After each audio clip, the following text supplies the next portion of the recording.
Imagine a world bathed in the golden light of progress. It is the dawn of the 20th century, an era baptized in France as the beautiful era, in the capitals of Europe, from London to Vienna, from Paris to St. Petersburg.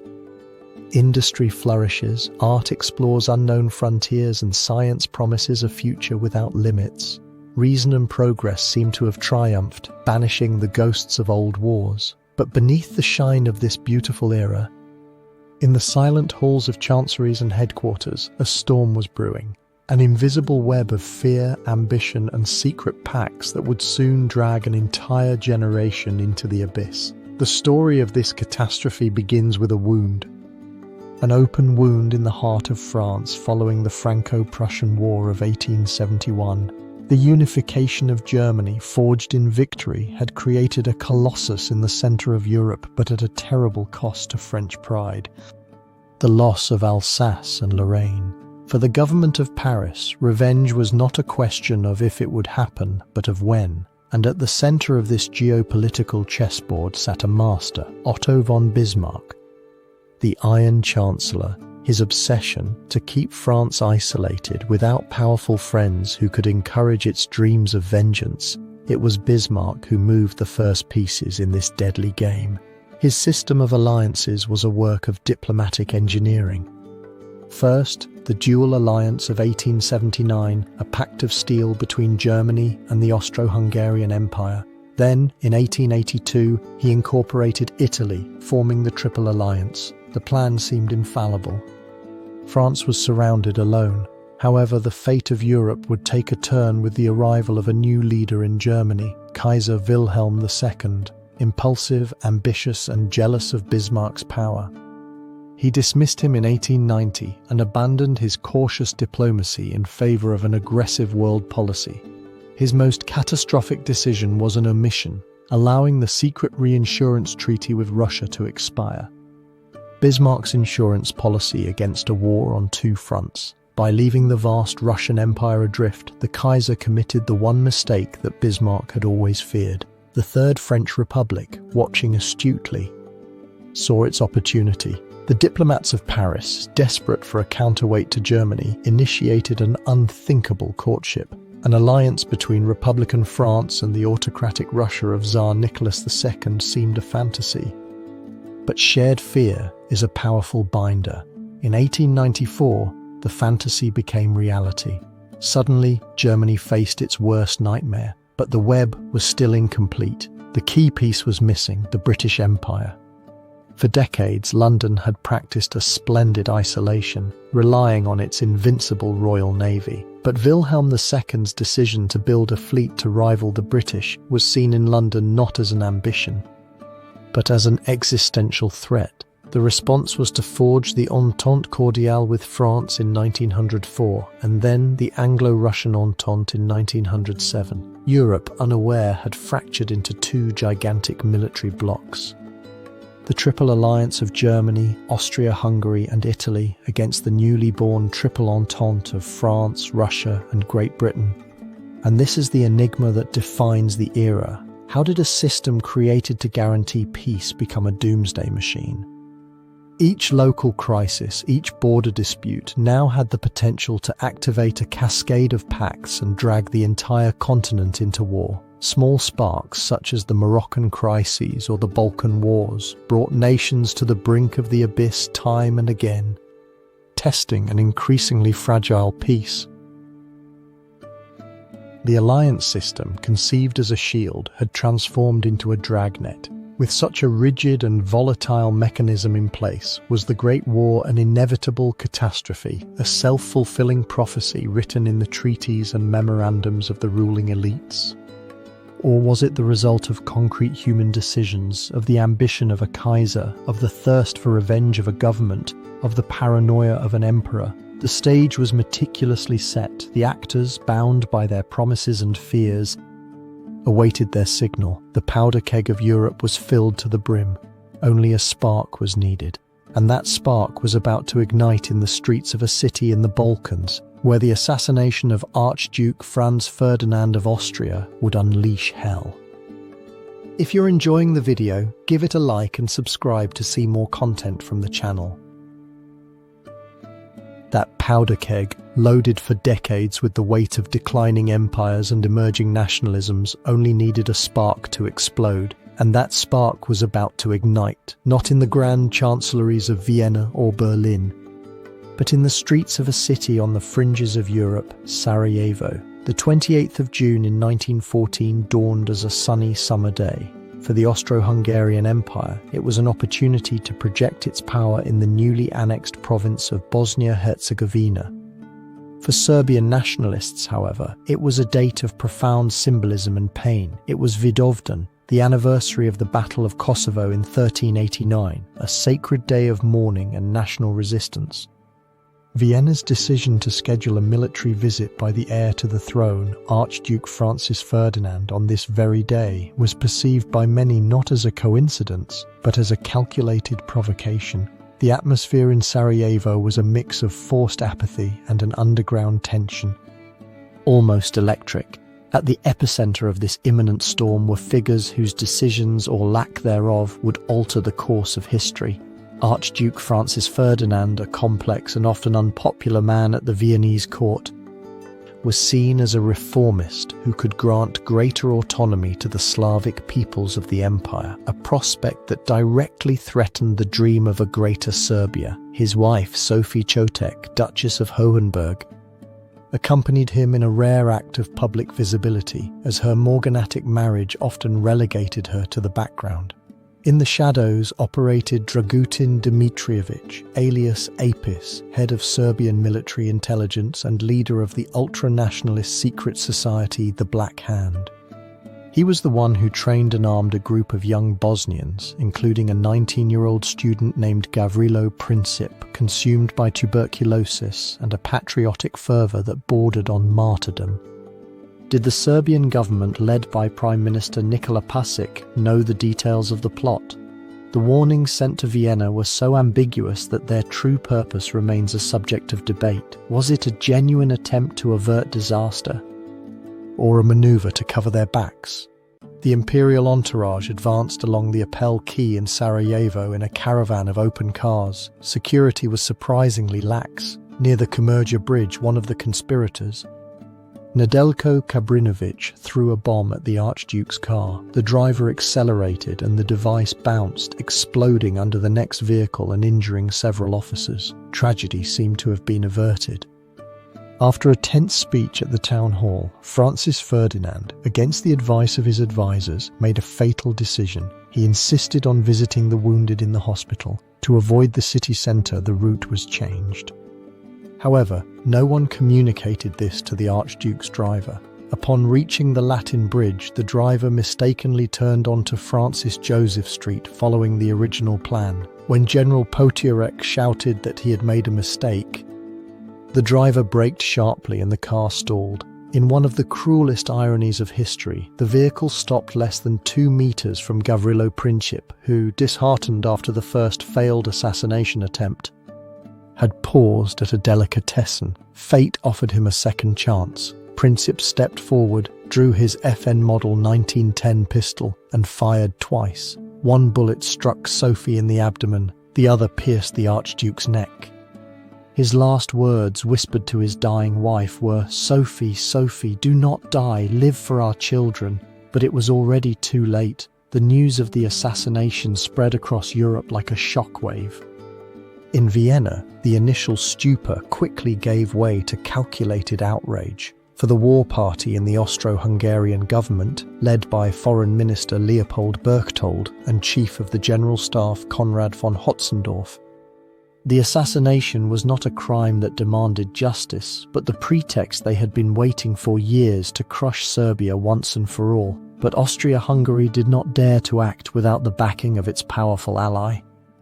In a secret communication, Kaiser Wilhelm II of Germany offered Vienna what history would come to know as the blank check, unconditional support for any action they decided to take against Serbia.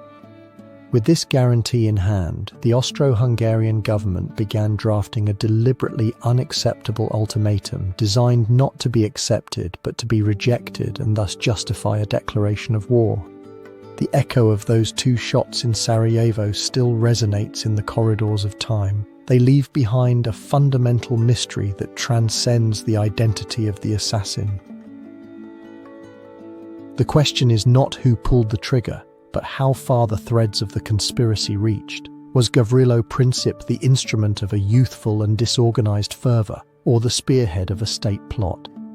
Carefully orchestrated by APIS and elements of the Serbian government who would later deny any implication, the truth remained buried among secret oaths, destroyed documents, and contradictory testimonies.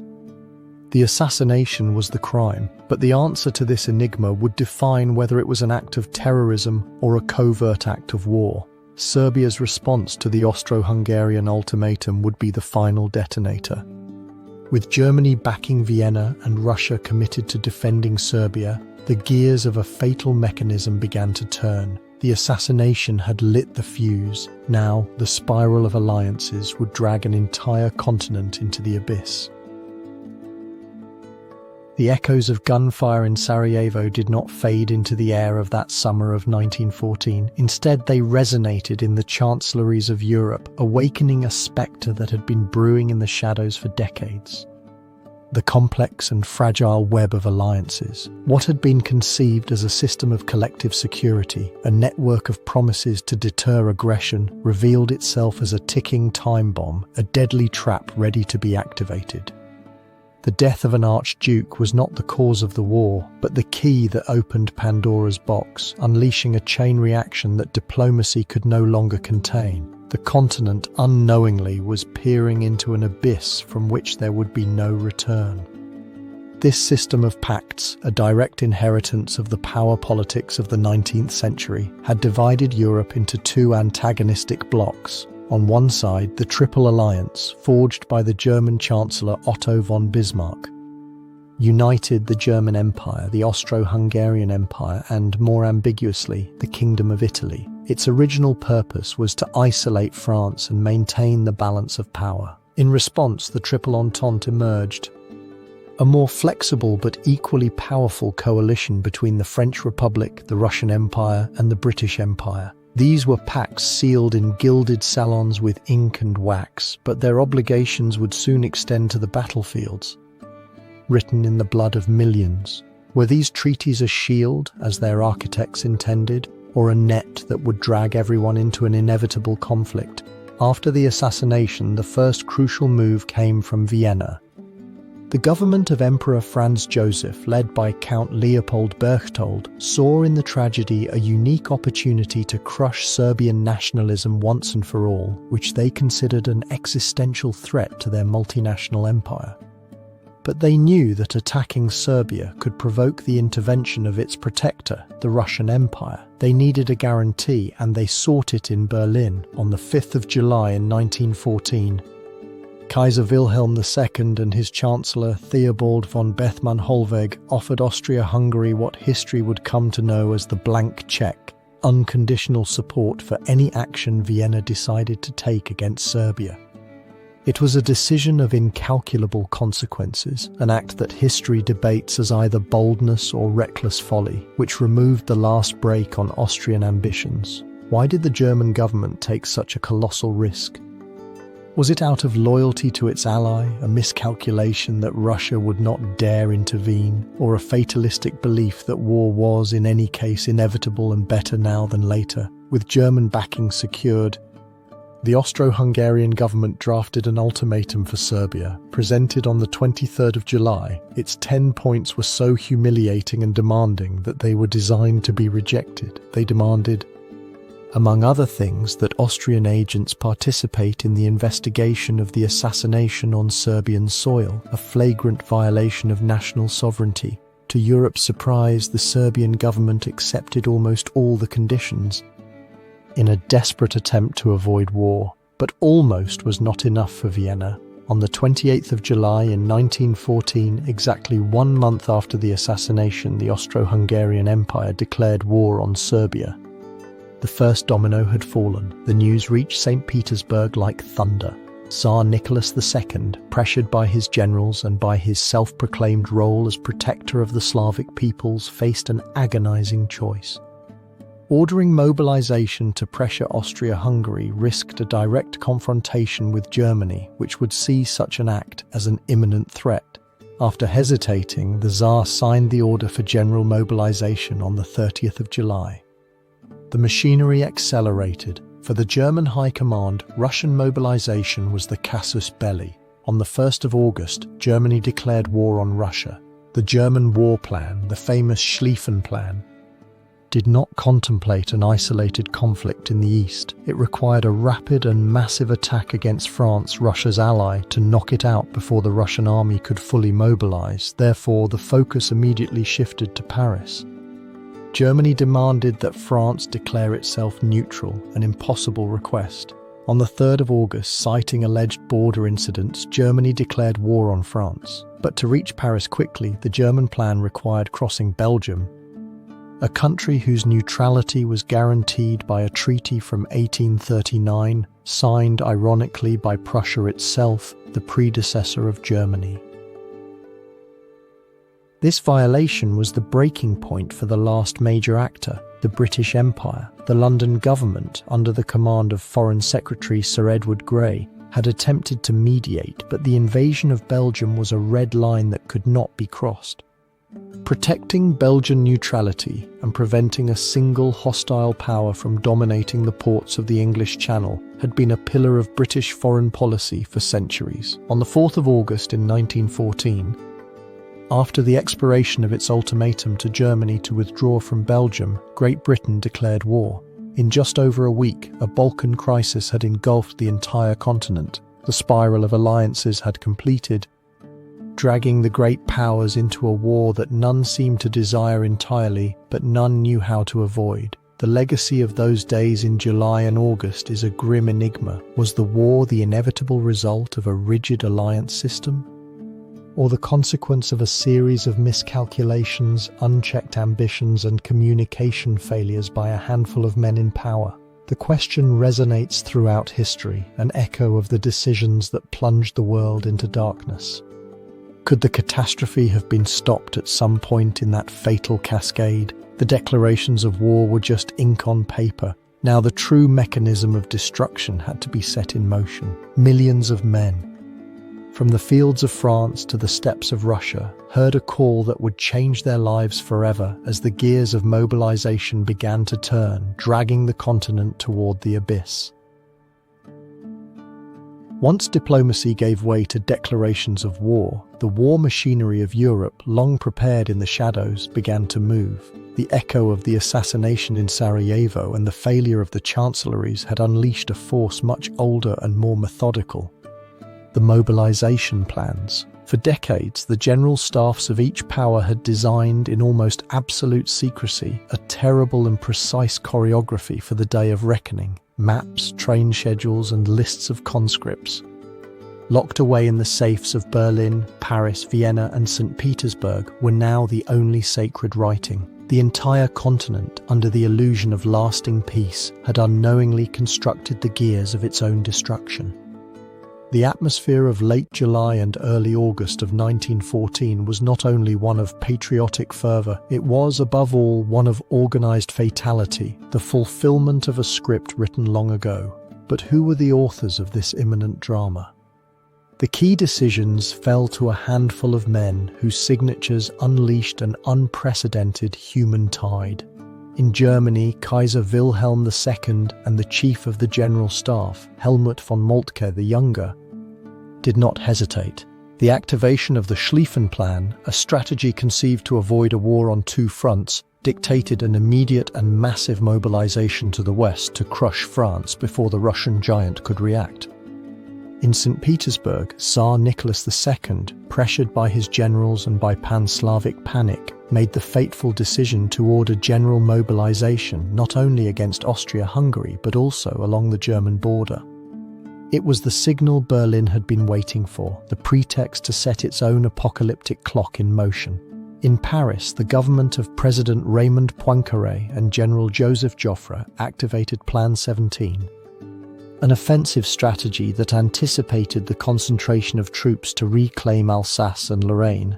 Meanwhile, in Vienna, the elderly Emperor Franz Joseph watched as his heterogeneous empire attempted to gather its armies, a logistical task much more complex and slower than that of its allies and enemies.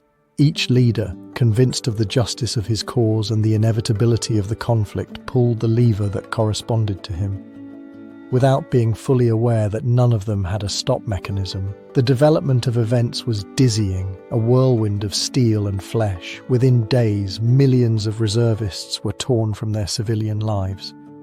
Posters in village squares, the roll of drums and the bells of churches announced the call to arms. From the farms of Provence to the factories of Rhineland, from the Russian steppes to the valleys of Scotland.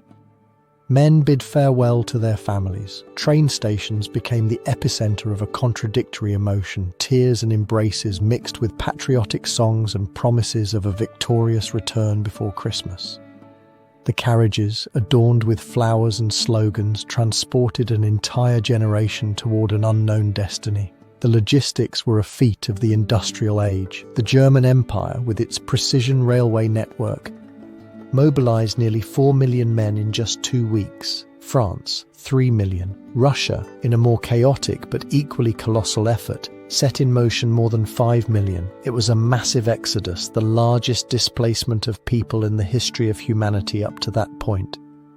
But did they really believe in a quick victory, or was it a necessary illusion to face the abyss? The immediate consequences were the paralysis and transformation of European society. Economies, which had been focused on trade and consumption, abruptly reoriented toward war production. Automobile factories began assembling military trucks. Textile industries started making millions of uniforms. With the men at the front, women began to take their places in the fields. In factories and in transportation, a social change of revolutionary magnitude whose legacy would endure long after the war. Governments imposed martial laws, suspended civil liberties, and established strict censorship to maintain morale and conceal the harsh reality that was beginning to emerge. The Europe of the Belle Époque, with its cafes, scientific advancements, and cosmopolitanism, died in the summer of 1914, replaced by a continental fortress where each nation entrenched itself behind its borders and armies. The great enigma of mobilization is not how it was done, but whether, once initiated, anyone truly had the power to stop it. The plans, so detailed and intertwined, especially in the German and Russian cases, created a chain reaction. The mobilization of one required the mobilization of the other as the only possible response to avoid being at a fatal strategic disadvantage. Were the monarchs and generals the masters of war or their first prisoners, trapped in the inexorable logic of their own plans? The shadow of this question looms over the beginning of the conflict, a reminder of how systems created by man can acquire a life of their own, dragging their creators toward an undesired end. These colossal armies, now positioned as pieces on a continental board, would not remain static for long. The clash was imminent, and with it would begin the most brutal and dizzying phase of the conflict, the anticipated and feared war of movement. Those massive mobilizations of men and military material which had shaken the foundations of Europe were not an end in themselves. They were the prelude to action, the implementation of meticulously designed plans in the silence of headquarters during years of tense peace. In the summer of 1914, there existed an almost mystical belief shared by statesmen and citizens alike. The war would be swift, a violent yet brief storm. Soldiers marched convinced that they would be home by Christmas, bearers of a glorious victory. This illusion was supported by a military doctrine prevalent at the time, the cult of the offensive. Speed, momentum, and a decisive blow were seen as the key to dismantling the enemy before it could consolidate its defenses. No one, in those days of August, could foresee the shadow looming over that optimistic vision of the conflict. At the heart of this movement, strategy lay two antagonistic plans, two visions of the battlefield destined to collide.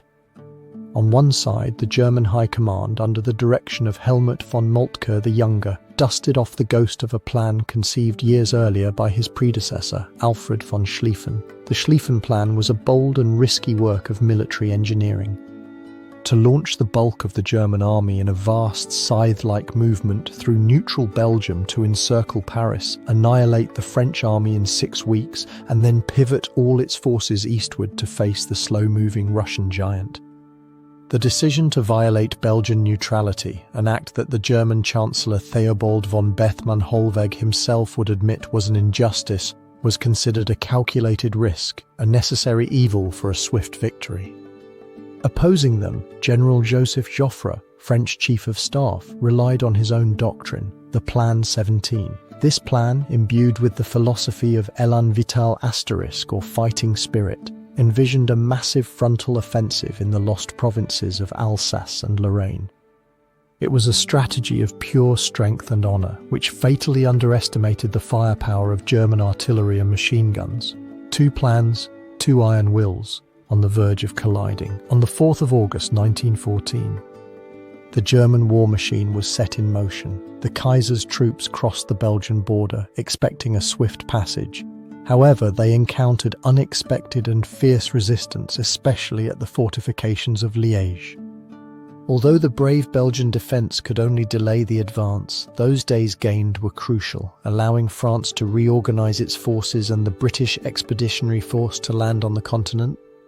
Meanwhile, in the south, the French offensive of Plan 17 crashed against a wall of steel and fire. The colourful uniforms of the French soldiers, with their red trousers, made them perfect targets for German machine guns. The battles of the frontiers became a slaughter for France. With his offensive plan shattered, Joffre was forced to order a general retreat to the south. For weeks, the Allied forces fell back in what became known as the Great Retreat. The German advance seemed unstoppable, the fall of Paris imminent, but could a plan conceived in theory survive the unpredictable chaos of the battlefield? In early September, the First German Army, on the far right of the advance, deviated from its original route to pursue the retreating French, exposing its flank. It was the mistake Joffre had been waiting for. In an act of audacity and desperation, he requisitioned all the taxis of Paris to transport thousands of soldiers to the front. On the 5th of September, he launched a massive counteroffensive along the Marne River. For days, the battle roared across a front of hundreds of kilometers. The so-called Miracle of the Marne halted the German offensive in its tracks. An exhausted Moltke, fearing the encirclement of his armies, ordered a retreat. The Schlieffen plan had failed. The lightning war was over. From that moment on, both sides attempted to outflank each other in a series of maneuvers northward in what became known as the Race to the Sea. By late autumn, a continuous battle line stretched from the Swiss border to the English Channel. The consequences were profound and defining. The hope for a short war had vanished in the mud and blood of the early battles, which had already cost hundreds of thousands of lives. Germany now found itself trapped in the nightmare that its plan sought to avoid. A prolonged war on 2 fronts. France, although saved at the brink of the abyss, was exhausted and decimated. The war of movement, with its cavalry charges and rapid infantry advances, had died, a victim of a new and terrible technological reality. The machine gun and modern artillery had granted an overwhelming advantage to the defence. Advancing in the open field had become suicide, and here lies the central enigma of those early months. Why did mobility, the guiding principle of all previous military planning, fade so abruptly? Was it the failure of a single plan, the fatigue of the armies, or the revelation that technology had outpaced tactics in a way that no strategist had anticipated?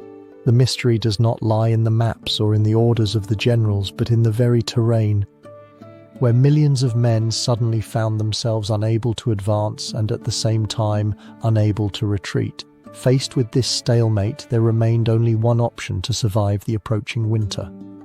And while the generals sought answers in their headquarters, the soldiers, for sheer survival, began to dig. They did not know they were excavating the graves of a generation and shaping a new and terrible war scenario. The stalemate in the trenches.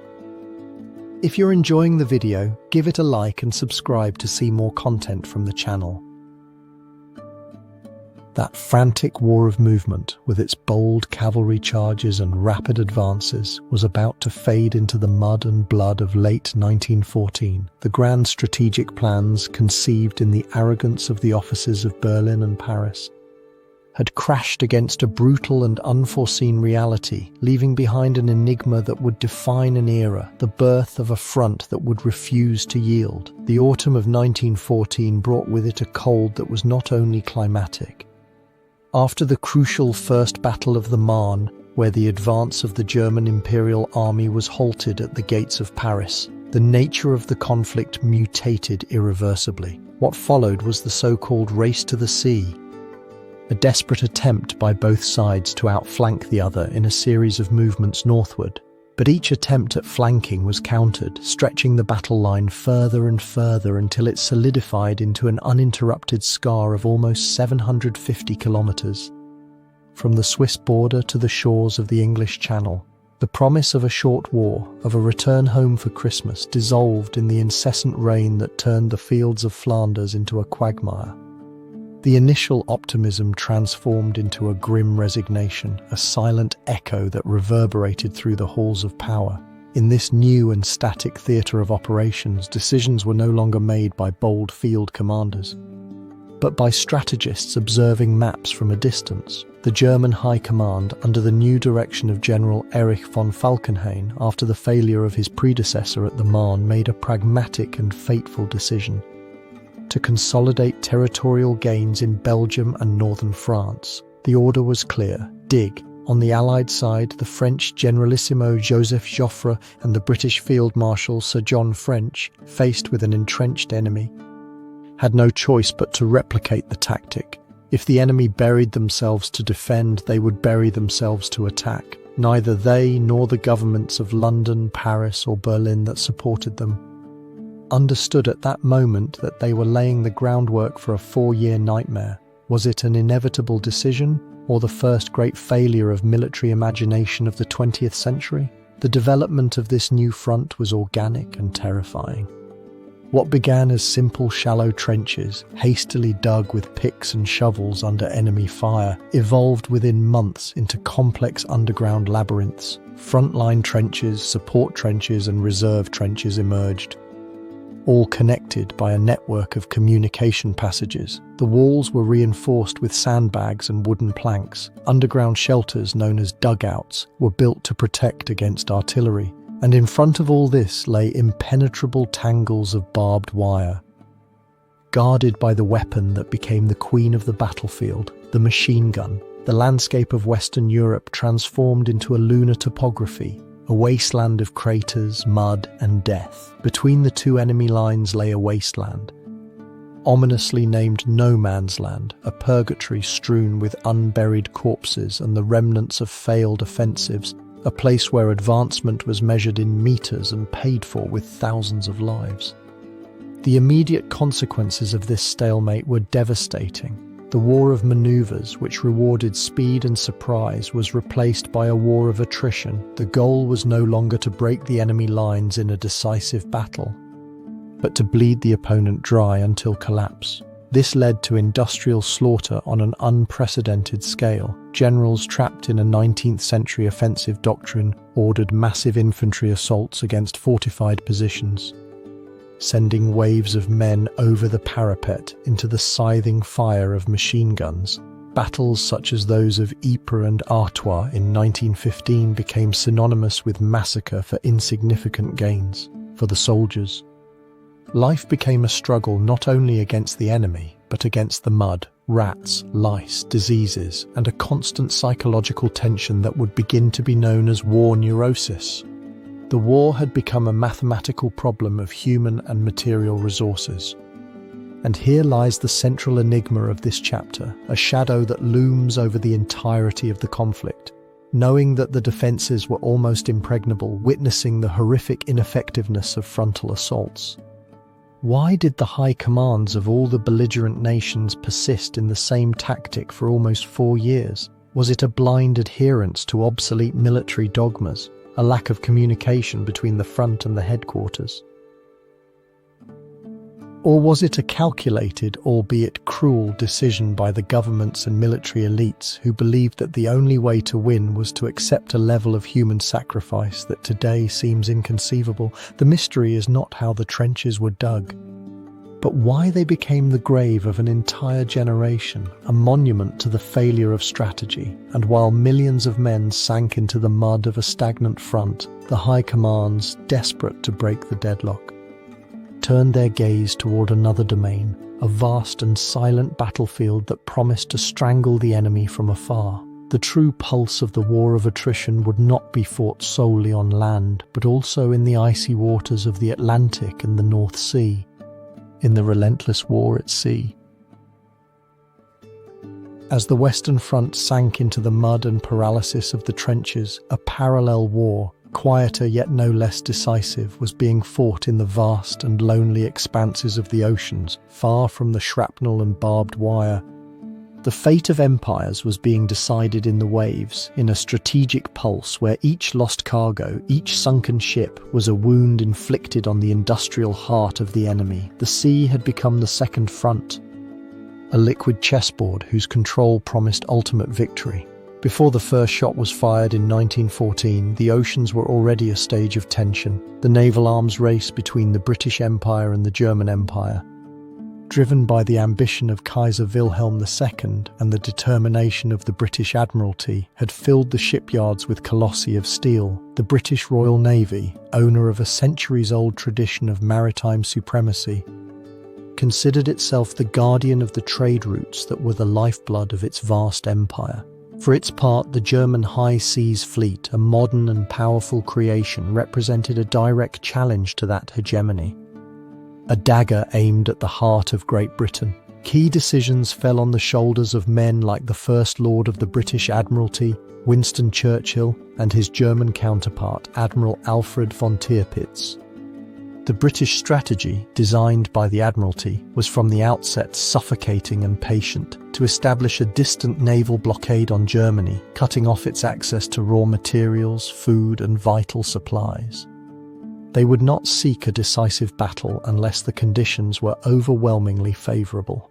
The German government, on the other hand, knew it could not win a naval war of attrition. Its Admiral Reinhard Scheer conceived a bold plan to lure portions of the British Grand Fleet into a trap, destroy them in detail, and thus level the balance of power. But could a fleet, however powerful on paper, break the invisible siege that was slowly strangling it in its own ports? The British blockade began to take effect almost immediately. Silently, the noose tightened around the neck of the Central Powers. The German economy, reliant on imports, began to suffer. Meanwhile, the first naval clashes, such as the Battle of Heligoland Bight and the Battle of Dogger Bank, were British victories that bolstered their confidence, although they did not alter the strategic balance. The true and only titanic confrontation between the two fleets would come on the 31st of May in 1916. In the cold waters of the North Sea near the Jutland Peninsula, the German High Seas Fleet under Scheer's command set sail with the hope of ambushing a portion of the British fleet, but British naval intelligence had deciphered the German codes. Admiral John Jellicoe, in command of the Grand Fleet, knew their intentions and sailed to intercept them with all his strength. What followed was the largest naval battle in history in terms of tonnage.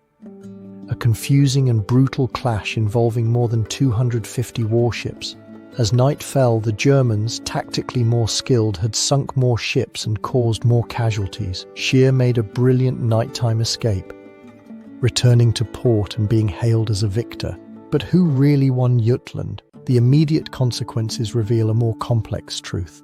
Although German propaganda celebrated a great victory, the High Seas Fleet would never again seriously challenge the British Grand Fleet in a large-scale battle. It remained in essence a fleet in being, a latent threat but contained in its bases. Strategically, the outcome of Jutland was a British victory. The naval blockade remained intact and control of the seas unquestioned. The noose around Germany did not loosen. In fact, it tightened even further, leading to winters of hunger and despair on the German home front. Frustrated on the surface, the German High Command unleashed a much more insidious and controversial weapon: the submarine, the U-boat. In 1917, unrestricted submarine warfare was declared, a desperate attempt to cut British supply lines by sinking any ship, merchant or military, neutral or enemy, heading to the islands. This strategy, although initially devastating, would seal Germany's fate by provoking the wrath of a sleeping power, the United States. And here lies the enigma that the Battle of Jutland left as a legacy.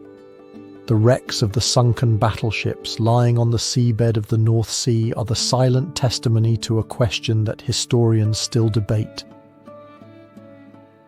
Was Admiral Jellicoe's caution, his refusal to risk his fleet in a nighttime pursuit, an act of strategic genius that preserved British naval supremacy and ensured ultimate victory in the war, or was it a golden opportunity lost? A moment when he could have completely annihilated the German fleet, potentially shortening the conflict and saving millions of lives in the trenches. The answer remains hidden in the fog of war and in the depths of the sea. This technological duel in the depths was merely a reflection of a much broader arms race, one that would soon unleash upon the battlefields of Europe monsters of steel and clouds of poisonous gas, forever changing the nature of combat. As naval warfare choked the arteries of trade and turned the seas into a cemetery of steel on solid ground, stagnation had become a chronic disease. The failure of mobile warfare had left millions of men trapped in a labyrinth of mud and barbed wire stretching from the Belgian coast to the Swiss border. Each dawn brought the same echo of artillery, each assault crashed against a wall of machine gun fire. The high command of both sides, trained in the military academies of the 19th century, faced a riddle for which they had no answer. The doctrine of relentless offense had proven suicidal, but how to break a Gordian knot woven with desperation and steel? The answer, grim and terrible, would not come from strategy but from science. The very industrial age that had built the railways to mobilize armies now offered new and terrifying tools to annihilate them. In Germany, the pressure to find a solution rested on the shoulders of the scientific and military establishment. It was in this crucible of desperation that the figure of Fritz Haber emerged, a renowned chemist and convinced patriot. Haber proposed to the German High Command, led by Erich von Falkenhayn, the use of a weapon that transcended conventional ballistics: poisonous gas.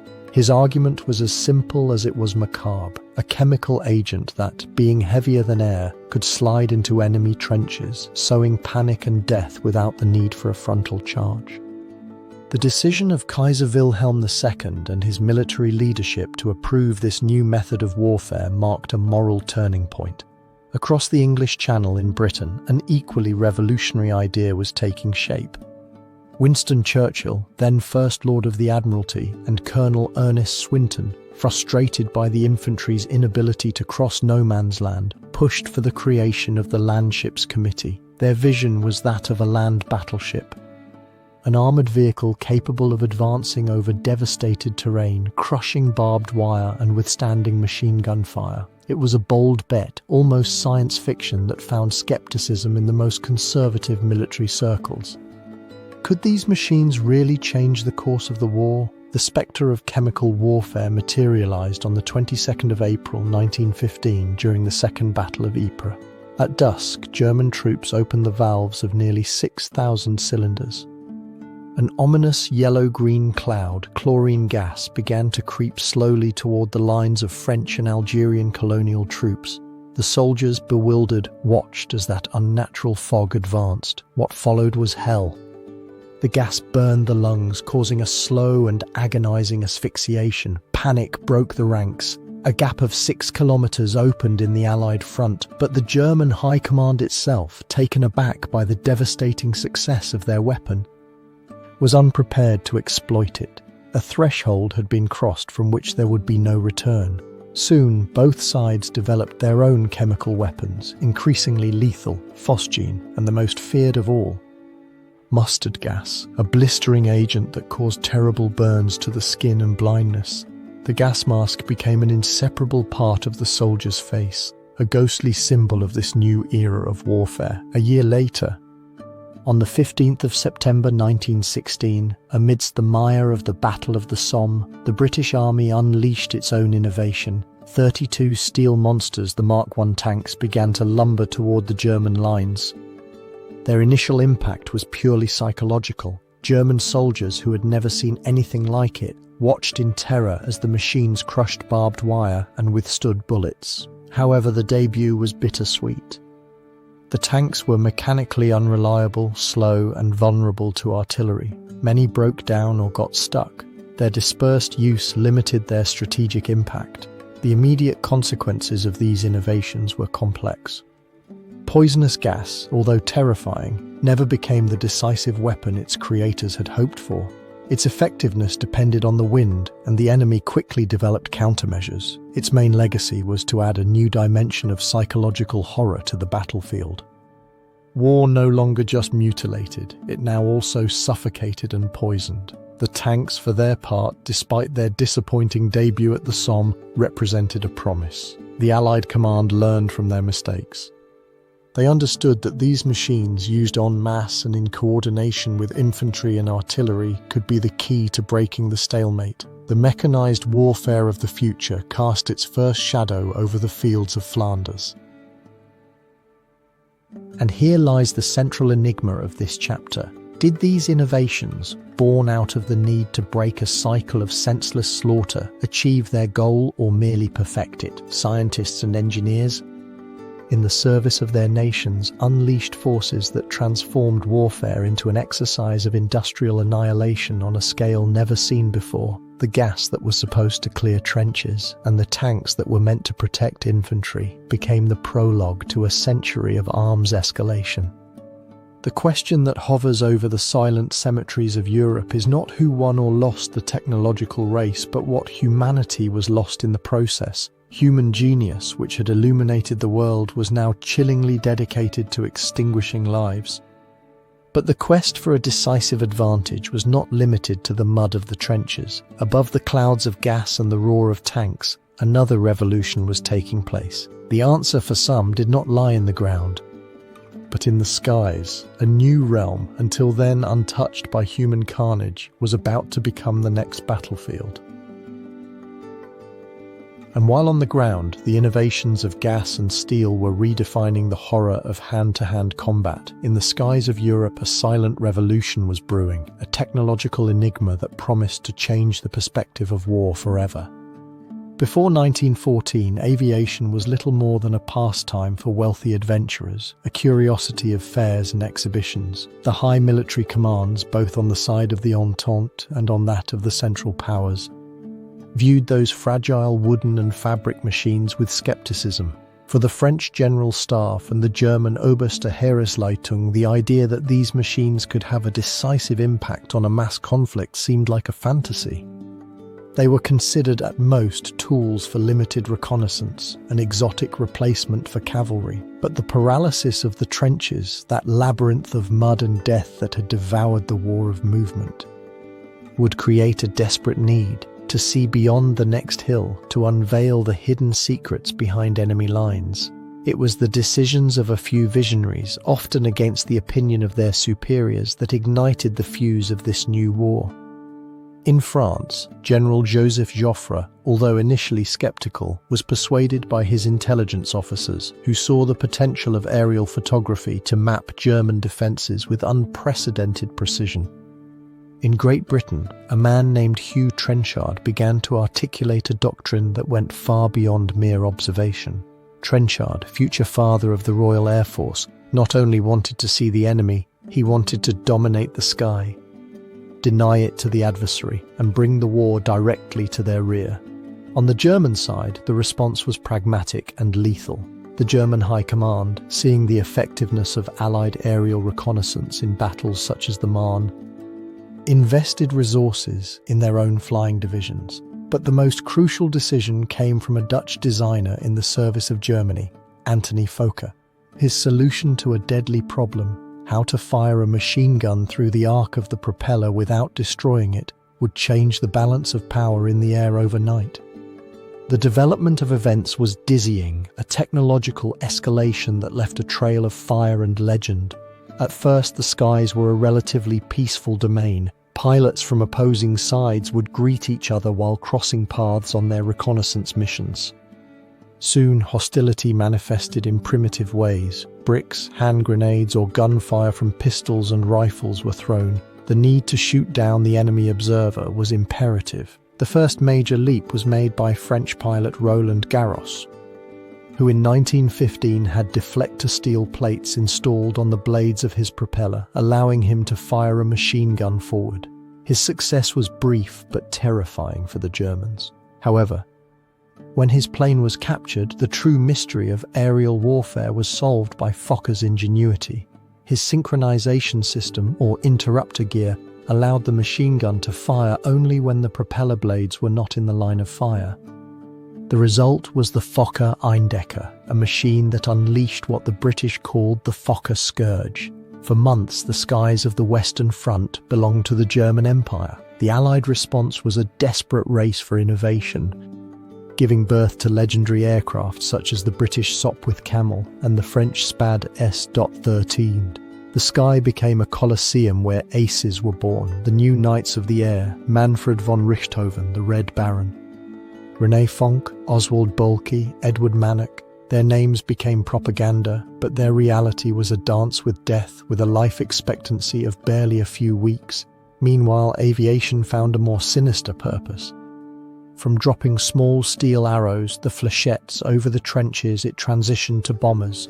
German Zeppelins first, and then heavy bombers like the Gotha brought terror to cities like London and Paris, blurring the line between the front and the rear. The immediate consequences of this vertical war were profound. Strategically, large-scale surprise became almost impossible. Every concentration of troops, every new artillery battery was photographed from the air, analysed and marked on the headquarters maps. Artillery, guided by aerial observers, reached a degree of lethality never seen before. Politically, the bombing of civilians raised new and terrible moral and legal questions. The sky, once a symbol of freedom, became a new source of anxiety and dread, and militarily, aviation earned its independence. In April of 1918, Great Britain, under Trenchard's impetus, merged its Army and Navy air services to create the world's first independent air force, the Royal Air Force. It was the recognition that the air was a battlefield in its own right. But beyond technology and strategy, aerial warfare left a cultural enigma that endures in our memory. These pilots, wrapped in leather and silk, were both the last romantics of war and the pioneers of its most impersonal form. They were celebrated as individual duelists in a conflict of anonymous mass, following a code of honor almost chivalric amid industrial carnage. However, their actions laid the groundwork for the strategic bombing that would define future conflicts. A form of warfare where the enemy becomes a point on a map, an abstraction seen from thousands of meters above. Were these aviators the last knights of a lost era, or the cold precursors of a new form of total destruction? One where distance dehumanizes the act of killing? The shadow of that question would loom over the entire 20th century. But while the aces of the air danced their deadly ballet over the skies of France, thousands of kilometers away, in the vast and frozen plains of the East, a war of a completely different scale and nature was being fought, a struggle of massive empires whose fate still hung by a thread.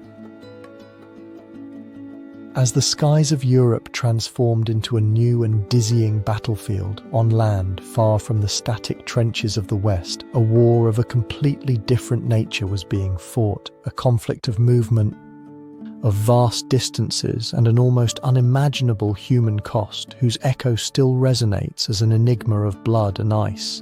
This was the Eastern Front. Unlike the West, where armies were buried in a labyrinth of mud and barbed wire, the East was a theatre of operations on a colossal scale. The front lines stretched over more than 1,600 kilometers, from the Baltic Sea to the Black Sea, across endless plains, impenetrable forests, and the rugged Carpathians. Here, the war was not measured in centimeters, but in entire provinces.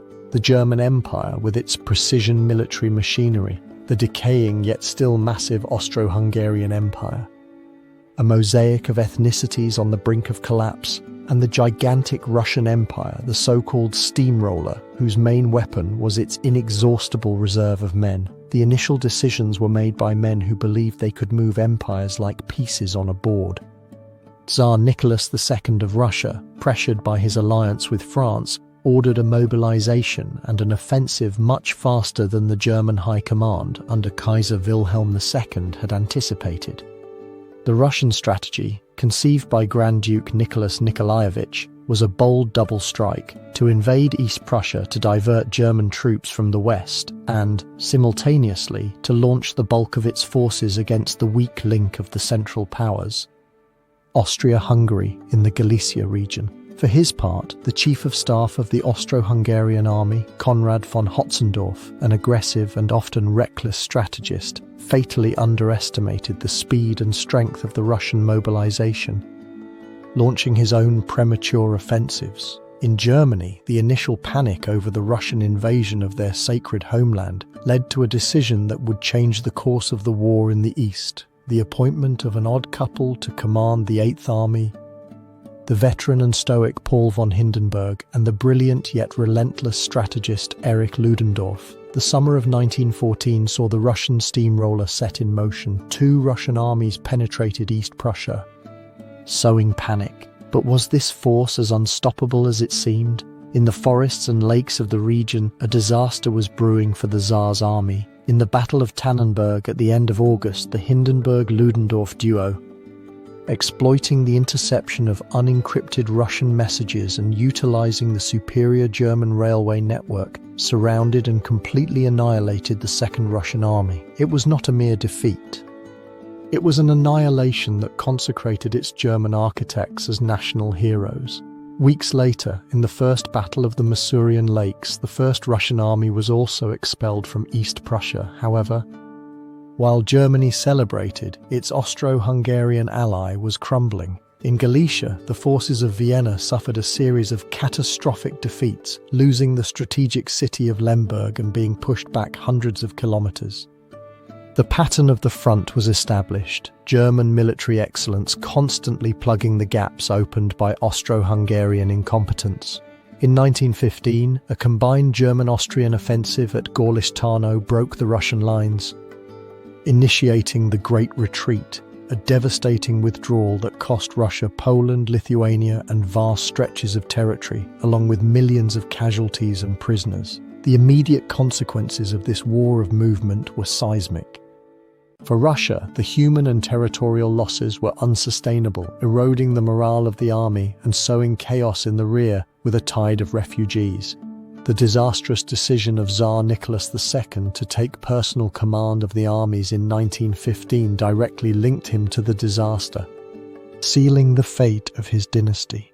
For Germany, the victories in the east catapulted Hindenburg and Ludendorff to a position of almost dictatorial power, but also trapped it in an endless cycle of propping up its fragile ally. Austria-Hungary, saved from total annihilation only by German intervention, became little more than a satellite of Berlin, while its internal tensions escalated to a point of no return. Despite everything, in 1916, Russian General Alexei Brusilov demonstrated that the Russian giant was not yet dead.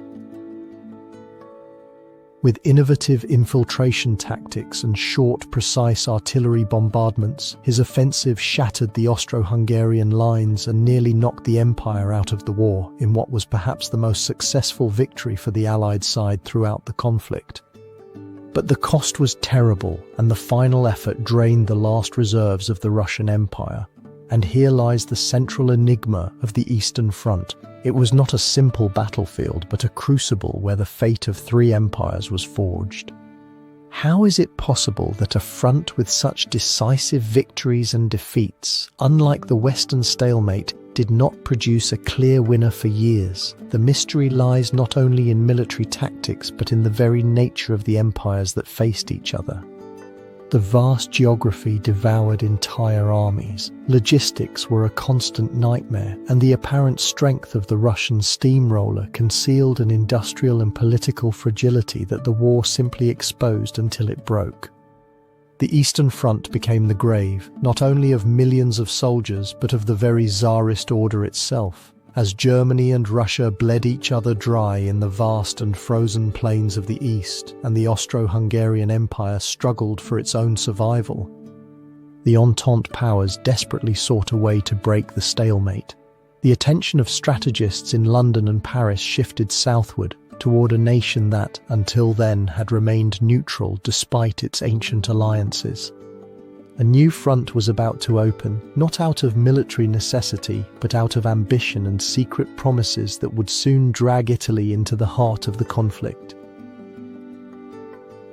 As the Russian Colossus and the Central Empires bled out on the vast and frozen plains of the East, a new front, one unexpected and filled with contradictions, was about to open in southern Europe. The echo of the cannons on the Eastern Front had barely begun to resonate when the eyes of strategists turned towards a nation that, until then, had remained an enigmatic spectator: Italy. In 1914, Italy was a young kingdom, unified just a few decades earlier, and formally a member of the Triple Alliance alongside Germany and Austria-Hungary. However, this pact was a fragile diplomatic construct. In the depths of the Italian collective memory, the Austro-Hungarian Empire was not an ally, but the historical oppressor, the jailer of lands considered Italian. Trentino, Trieste, Istria. When Vienna declared war on Serbia, the Italian government, led by Prime Minister Antonio Salandra, invoked the defensive nature of the alliance to declare a calculated neutrality. Italy became the most coveted prize in Europe. Both sides initiated a feverish diplomatic auction, promising territories and power in exchange for its loyalty. But in Rome, the decision would not be based on old loyalties, but on a new and cold doctrine: sacred egoism. The key figure in this labyrinth of intrigues was the Minister of Foreign Affairs, Sidney Sonnino, an austere and pragmatic politician. Alongside Salandra, and with the approval of King Victor Emmanuel III, Sonnino operated in absolute secrecy, negotiating simultaneously with Vienna and with the Entente. What did the Central Empires offer? Small territorial concessions. What did the Allies offer? A much greater spoils. The result of these secret negotiations was the Treaty of London, signed on the 26th of April in 1915. In exchange for entering the war against its former allies within a month, Italy was promised control of Trentino, South Tyrol up to the Brenner Pass, Trieste, and vast portions of the Dalmatian coast. It was a bold gamble made behind the backs of Parliament and a predominantly pacifist populace. To force the hand of destiny, the government allowed and encouraged a noisy campaign of interventionists, led by charismatic figures such as the poet Gabriele D'Annunzio, whose fiery speeches in public squares created an illusion of popular fervour for war. On the 23rd of May in 1915, the die was cast. Italy declared war on the Austro-Hungarian Empire, opening a front of more than 600 kilometres along the Alps. This was not the mud of Flanders. It was a stage of a different brutality, a vertical war fought on icy peaks and narrow valleys. General Luigi Cadorna, the commander-in-chief of the Italian army, was convinced that a series of massive and frontal offensives would break the Austrian defences. Thus began the battles of Isonzo, a series of 11 bloody and largely futile assaults on the same river. The Italian soldiers, the Fanti, poorly equipped and often coming from the agrarian south, were thrown time and again against fortified positions in the mountains, defended by Austrian troops skilled in alpine terrain. For every metre of rock conquered, how many lives were paid? The White War, as it became known, became synonymous with extreme suffering, with avalanches and freezing claiming as many lives as enemy bullets.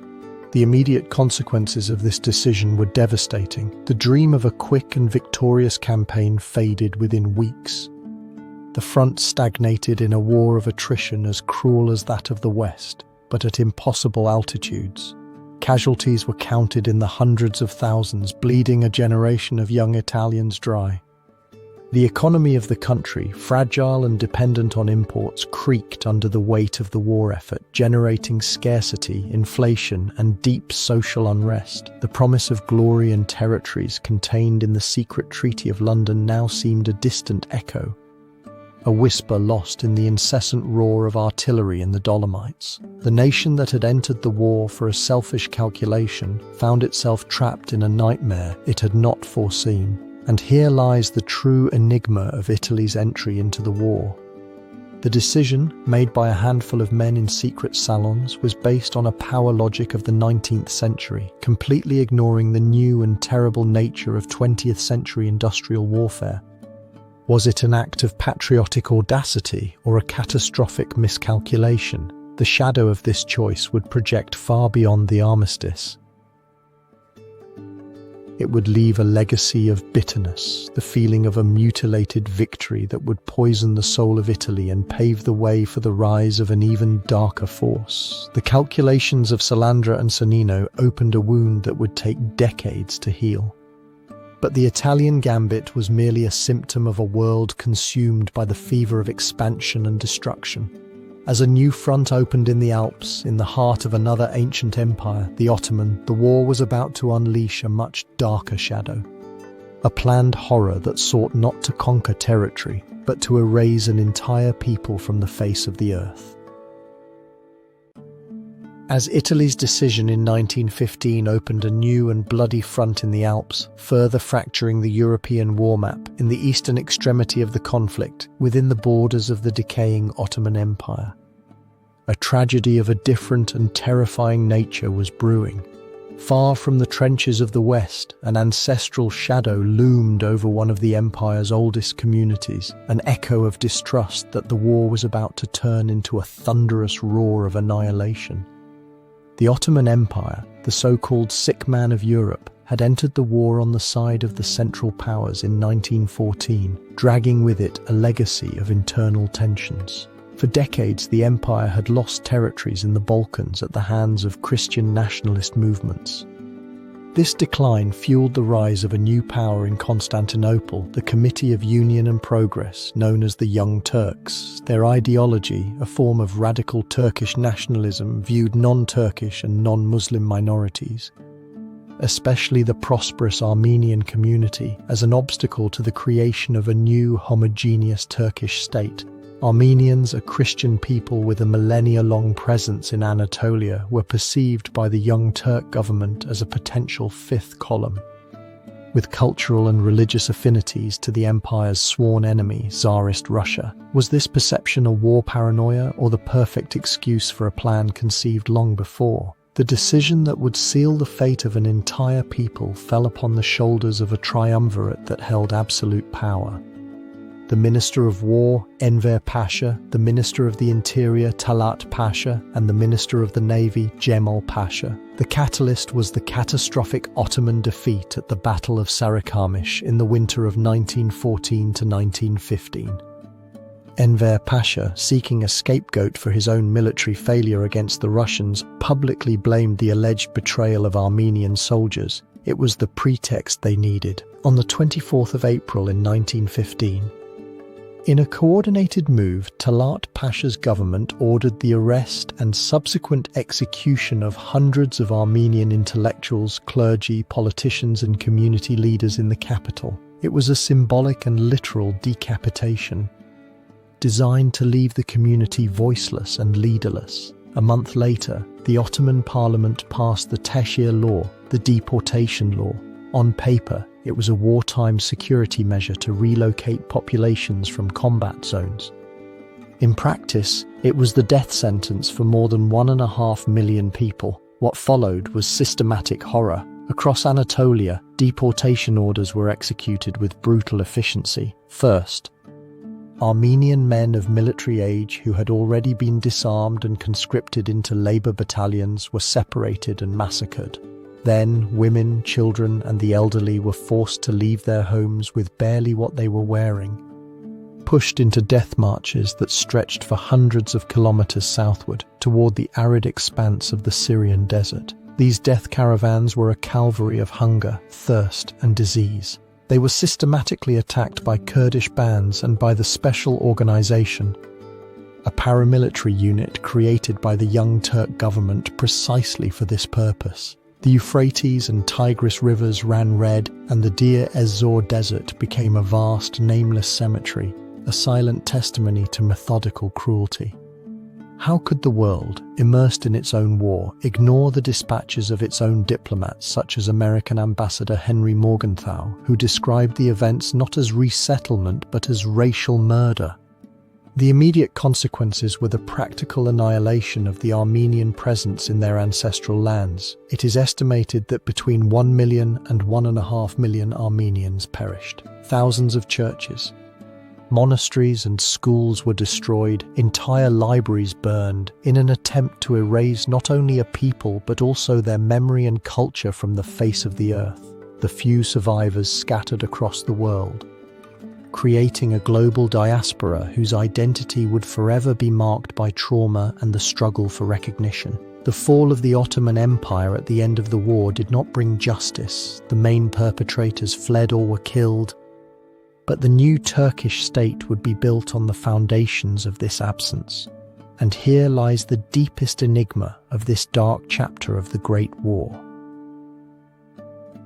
The mystery that endures is not so much what happened, for the testimonies of survivors, missionaries, and foreign diplomats paint a horrifically clear picture, but how a catastrophe of such magnitude, documented in real time, could be shrouded in a veil of political denial that persists to this day. The question of intent, the debate over whether it was a planned genocide or the tragic consequence of war chaos, became the most bitter and contentious legacy of this crime. As the sands of the Syrian desert were stained with blood in a campaign of silent annihilation, the world's attention was diverted to another kind of hell. Back on the Western Front, the German High Command was preparing an offensive designed not to conquer territory, but to bleed an entire army into submission. The name of that planned slaughter would forever resonate in history: Verdun. As the shadows of tragedy loomed over the Ottoman Empire, in the heart of Europe, the German High Command was preparing a different kind of hell. In the west, the front had stagnated in a labyrinth of trenches, a bloody stalemate that consumed men and material without offering a decisive victory. By 1916, the chief of the German General Staff, General Erich von Falkenhayn, was convinced that the war could only be won by breaking the will of one of the main contenders. His gaze fell upon France. Falkenhayn believed that if he could attack a point of such symbolic and strategic importance to the French, they would be forced to defend it to the last man, bleeding their army dry in the process. The chosen location for this calculated slaughter was an ancient fortress city, a name that would become synonymous with suffering and resistance: Verdun. Falkenhayn's decision, coded as Operation Judgment, did not seek a classic territorial conquest, but rather the methodical annihilation of the French army. The plan was to turn Verdun into a crucible, a meat grinder where German artillery would pulverize wave after wave of defenders. On the French side, Marshal Joseph Joffre, the commander-in-chief, had weakened the defenses of the region by transferring artillery to other fronts. French intelligence underestimated the scale of German preparations, leaving Verdun dangerously exposed. When the storm of steel unleashed, it was one man who would embody the French response: General Philippe Pétain. With his pragmatic approach and understanding of the terrible human cost of trench warfare, Pétain would be the architect of the defense, the man who would organize the resistance against a tide that seemed unstoppable. His motto, "On les aura," "We will have them," would become a rallying cry for an entire nation. But could a single man, no matter how determined, contain the apocalypse that Falkenhayn had designed? On the 21st of February in 1916, the sky over Verdun was torn apart. More than 1,200 German cannons initiated the most intense bombardment the world had ever seen. For 9 hours, 1 million shells rained down on the French positions, transforming the wooded landscape into a hell of mud, craters and splinters. The German assault troops, equipped with flamethrowers, advanced behind the curtain of fire, expecting to find only ruins and corpses. The initial advance was terrifyingly successful. Within a few days, Fort Douaumont, a key piece of the outer defences, fell into German hands with almost no shots fired. A devastating blow to French morale. Panic seized the high command in Paris. It was then that Pétain was sent to take control. His first and most crucial decision was to organise the only road connecting Verdun with the rear. Day and night, an endless fleet of trucks transported men, ammunition and supplies in a constant flow. This route, soon dubbed La Voie Sacrée, the Sacred Way, became the vital artery that kept the defence alive. The battle transformed into a brutal struggle for every metre of land, for hills with sinister names like Le Mort Homme, the Dead Man, and for the remnants of forts like Vaux, where its defenders fought to the last drop of water. The consequences of this 10-month battle were apocalyptic. It is estimated that there were more than 700,000 casualties on both sides, with more than 300,000 dead. The land itself became poisoned.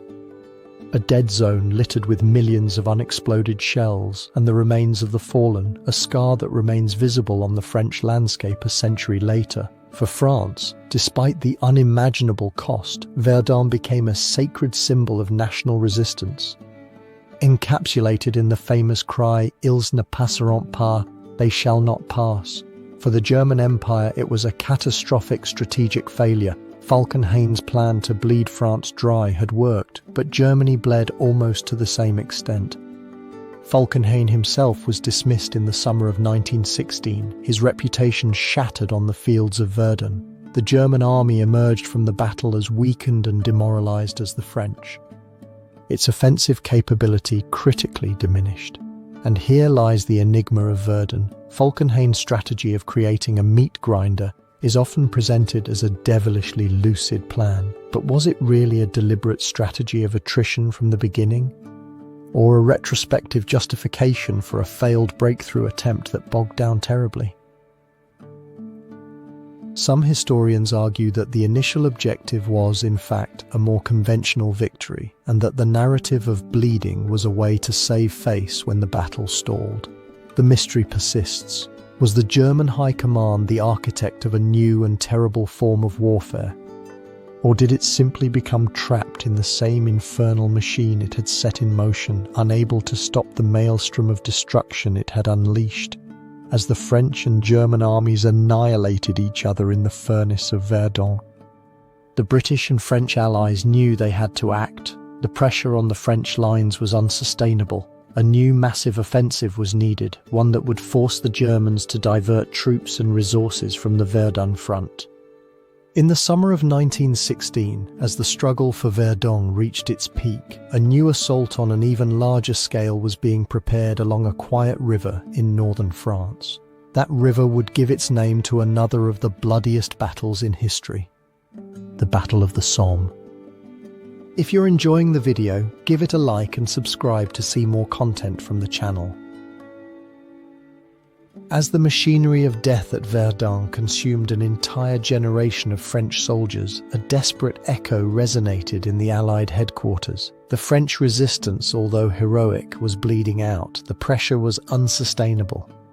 In this crucible of urgency, the response was forged, a massive offensive, a hammer blow designed not only to break the stalemate but to save Verdun from imminent collapse. The chosen location, a quiet, rolling sector of northern France, traversed by a river with a peaceful name, the Somme. No one could imagine that this name would soon become synonymous with the absolute horror of war. The strategic context had been decided months earlier, at the Conference of Chantilly in December of 1915. There, the Allied leaders agreed to launch simultaneous offensives on the western, eastern and Italian fronts to overwhelm the Central Powers.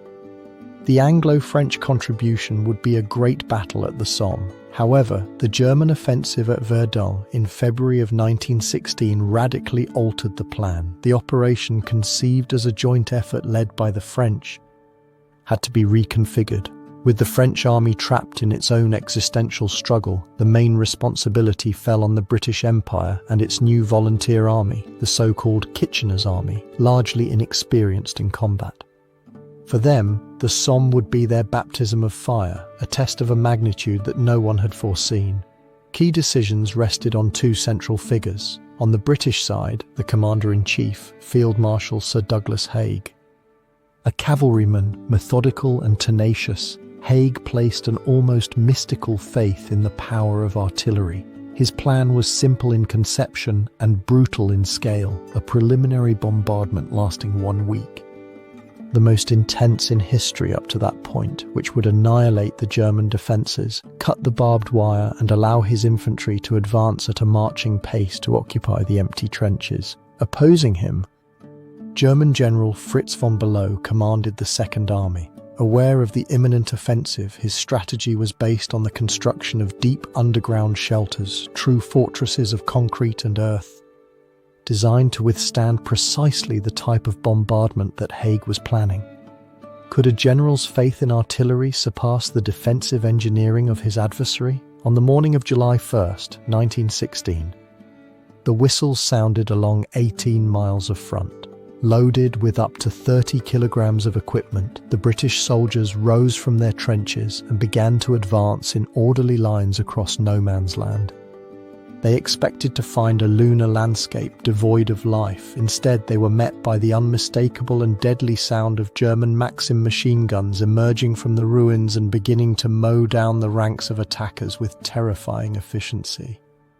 Men who had answered their country's call from offices, factories and farms fell by the thousands in a matter of minutes. By the end of that day, the British Army had suffered nearly 60,000 casualties, 20,000 of them fatal. It was and remains the bloodiest day in its military history. The immediate consequences were devastating. The great advance dreamed of by Haig turned into a bloody war of attrition that would last for more than 4 months. Small villages and nameless woods became strategic objectives for which tens of thousands died. The battle introduced the world to the terror of a new weapon, the tank, although its debut was clumsy and indecisive.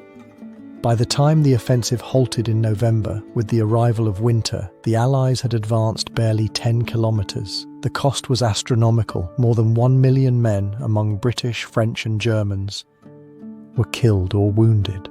The Somme achieved its secondary objective of relieving pressure on Verdun, but it did so at a price that left an indelible scar on the psyche of a generation. And here lies the enduring enigma of the Somme.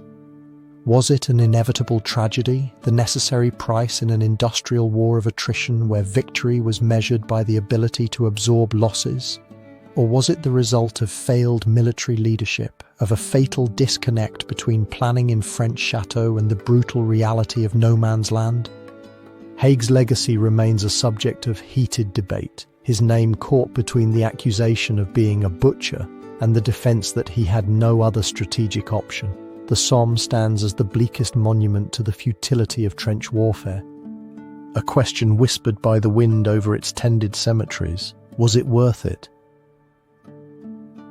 As the mud of the Somme swallowed the armies of the Western powers, the tension of this total war was stretching the foundations of all the empires involved to their breaking point. But while Britain and France could barely withstand the bleeding, in the vast and frigid Eastern Front, the Russian colossus was staggering under an unbearable weight, and its imminent collapse would not only shatter an army, but would smash an entire empire, forever changing the course of the conflict. As the blood of a generation sank into the mud of the Somme, in the east, an entire empire was bleeding out from within. For 300 years, the Romanov dynasty had ruled Russia with an iron fist, a colossus that seemed immune to the passage of time. But the Great War, that voracious consumer of men and nations, was gnawing at its foundations. In the winter of 1917, the Russian Empire was nothing more than a spectre, a mortally wounded giant whose cracks were becoming visible to all except to the one who occupied the throne. Tsar Nicholas II, clinging to his divine right, had made the fatal mistake of taking personal command of the army in 1915. leaving the capital Petrograd in the hands of his unpopular wife Tsarina Alexandra and the enigmatic shadow that loomed over her, Grigory Rasputin. In the cities, hunger and cold were the new czars. Factories lacked coal, bakeries lacked flour, and the queues for a meager ration of bread became hotbeds of discontent, fueled by the whispers of revolution. The actors in this final drama were tragic in their blindness. Tsar Nicholas, isolated in the headquarters at the front, received reports filtered through a bureaucracy fearful of telling him the truth. His decision to ignore the warnings of the Duma, the Russian parliament, and of loyal figures who begged him to grant reforms sealed his fate. Tsarina Alexandra, convinced that any concession was a betrayal of autocracy and God, blindly trusted Rasputin's advice, whose scandalous reputation and subsequent assassination at the hands of conservative nobles in December of 1916 only served to further erode the little legitimacy that remained for the monarchy. Opposing them were the members of the Duma, politicians like Alexander Kerensky or Pavel Milyukov, who saw the cataclysm approaching. They planned, they conspired, but would they dare to seize the power of a system that, despite everything, had defined their world? The final decision, however, would not be theirs. It would be made by the people in the freezing streets. It all began on the 23rd of February in the Julian calendar. International Women's Day. Tens of thousands of textile workers in Petrograd left their looms and took to the streets, not with political proclamations, but with a desperate cry, "Bread!" The next day, they were joined by metalworkers from the massive Putilov factories. The protest grew, spontaneous, chaotic. The Tsar from a distance ordered the suppression of the demonstrations by force. It was the point of no return. On the 26th of February, some troops opened fire on the crowd, but others hesitated. The next day, the mutiny spread like wildfire through the barracks of the capital. The soldiers, mostly peasants weary of war and brutal discipline, fraternized with the demonstrators, shared their rifles and turned against their officers. The authority of the state had evaporated when Nicholas II attempted to return to the capital on his imperial train. The railway workers diverted the tracks. Trapped and completely isolated on the 2nd of March 1917, the last Tsar of all the Russias abdicated not in a golden palace but in a carriage stopped in the middle of nowhere. The empire had collapsed in less than a week. The power vacuum was instantly filled by two rival bodies, an enigma of dual authority that would define the following months. On one side, the Provisional Committee of the Duma formed a provisional government, composed of liberals and moderate conservatives who sought to establish a parliamentary democracy in the Western style. On the other, the workers and mutinous soldiers created the Petrograd Soviet, a revolutionary council with real and tangible power. Control of the troops, the railways, and communications. The provisional government had formal legitimacy, but the Soviet had power in the streets. And amid this tension, the new government, under immense pressure from its British and French allies, made an incomprehensible decision for the people who had just overthrown the Tsar precisely because of the ravages of war.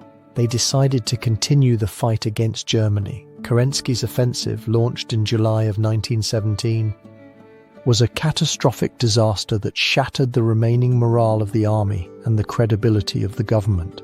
And here lies the central enigma of this chapter of history. A revolution born from war exhaustion and the yearning for peace gave birth to a government that prolonged the agony. Why did the provisional government, composed of intelligent men and patriots, cling to a war that had already devoured the monarchy? Was it a misunderstood idealism, the belief that a democratic Russia must fulfill its international commitments? Or was it a fatal blindness, an inability to comprehend the depth of the Russian people's desire for peace? This decision left a door open, a golden opportunity for the most radical and disciplined faction. The Bolsheviks and their exiled leader Vladimir Lenin, who would soon arrive at Finland Station with a simple and devastating promise: peace, bread and land. The February Revolution was not the end of the story, but the prologue to an even greater storm. For the Allies, Russia's exit was a catastrophe that decisively tilted the balance of power toward the Central Empires. With the Eastern Front crumbling, where could a new force arise capable of reversing a fate that seemed sealed? The answer was not found in Europe. It floated in the telegraph wires, crossing the vast Atlantic Ocean, where the sleeping giant of America was beginning to awaken for its own reasons. As the structure of the Russian Empire crumbled in the east, freeing hundreds of thousands of German troops for the Western Front, in Berlin, the German High Command felt on the brink of a decisive victory. But this confidence would unleash a chain of events that would change the fate of the war in a way that no one anticipated, awakening a sleeping giant across the Atlantic. Since 1914, the United States had observed the European conflagration from a position of declared neutrality. President Woodrow Wilson, an idealistic scholar, had been re-elected in 1916 under the slogan, "He kept us out of the war." American society was a complex mosaic of sympathies. Millions of German and Irish immigrants felt little affinity for the British cause. However, beneath the surface of this official neutrality, economic currents flowed in a very clear direction. Wall Street banks, led by JP Morgan and Company, had extended massive credits to the Allied powers.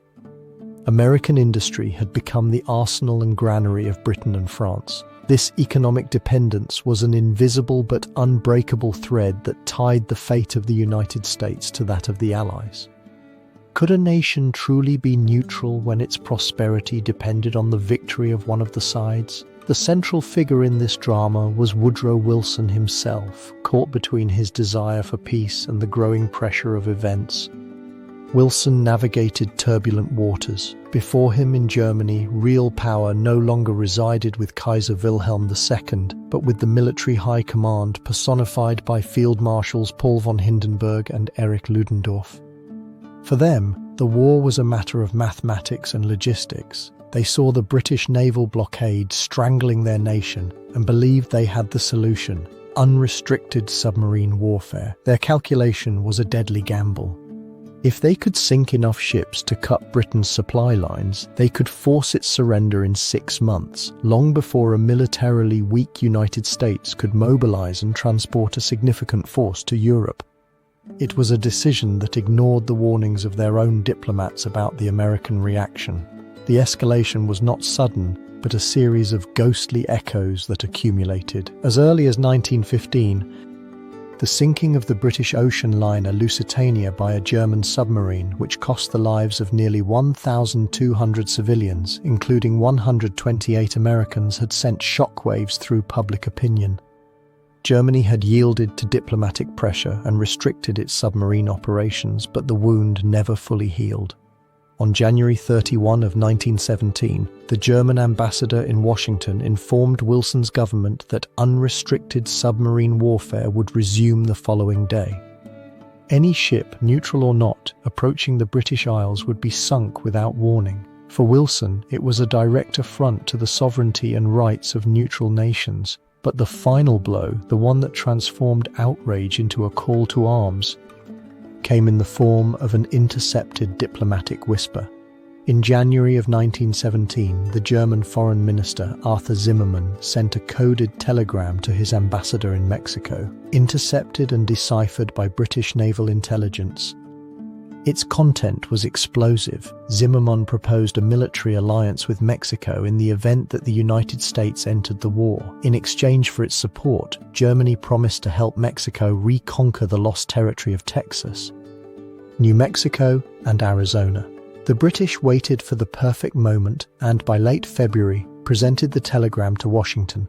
The news, published on March 1st, caused a national fury. Any debate about German intentions vanished. It was irrefutable proof of direct hostility against American territory. On April 2nd of 1917, Woodrow Wilson appeared before Congress. With a solemn voice, he declared that neutrality was no longer possible or desirable. He was not calling for a war of conquest, but a crusade. The world, he asserted, must be made safe for democracy. 4 days later, the United States Congress formally declared war on Germany. The immediate impact was more psychological than military. For the exhausted French and British troops, the news was like an elixir, the promise of almost unlimited reinforcements. For the German High Command, it was confirmation that their gamble had a time limit. The American mobilization was a colossal effort. A tiny professional army had to transform into a force of millions, the doughboys who had to be trained, equipped, and transported across a submarine-infested ocean. And here lies the enigma that still resonates in the halls of history.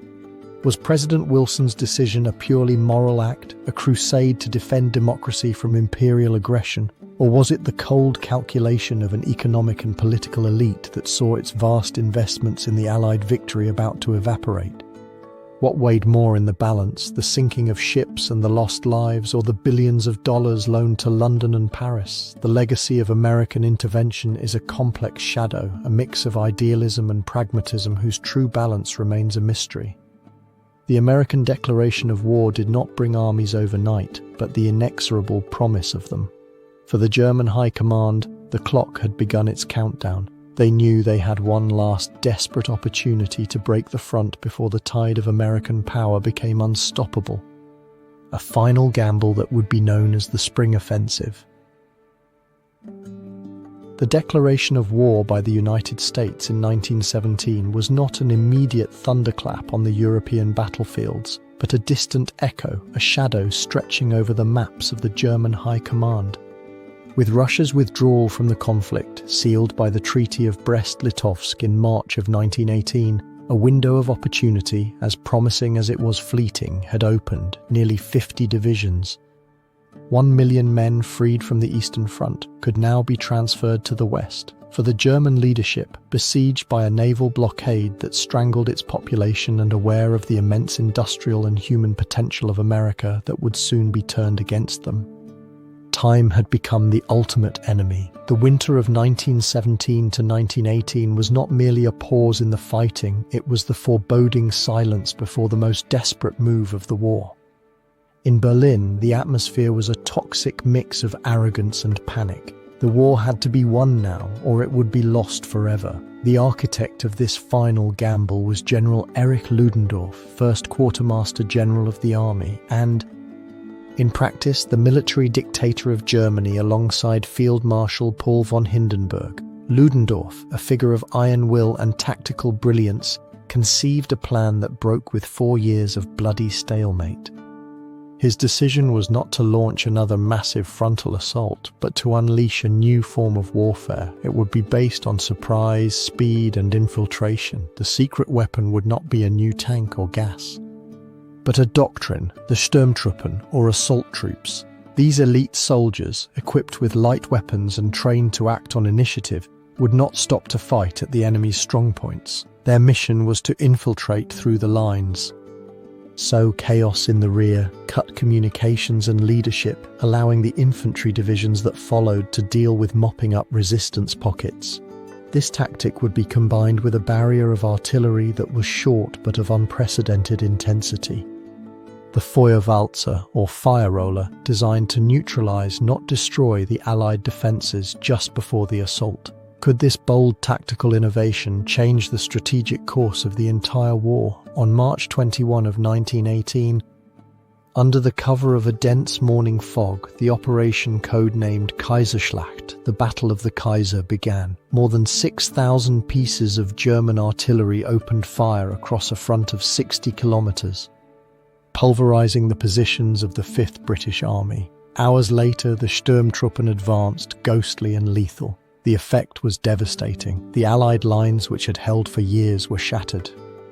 Within days, the German army achieved the largest territorial advance on the Western Front since 1914, advancing more than 60 kilometers in some sectors. Panic seized the Allied headquarters and the capitals of London and Paris.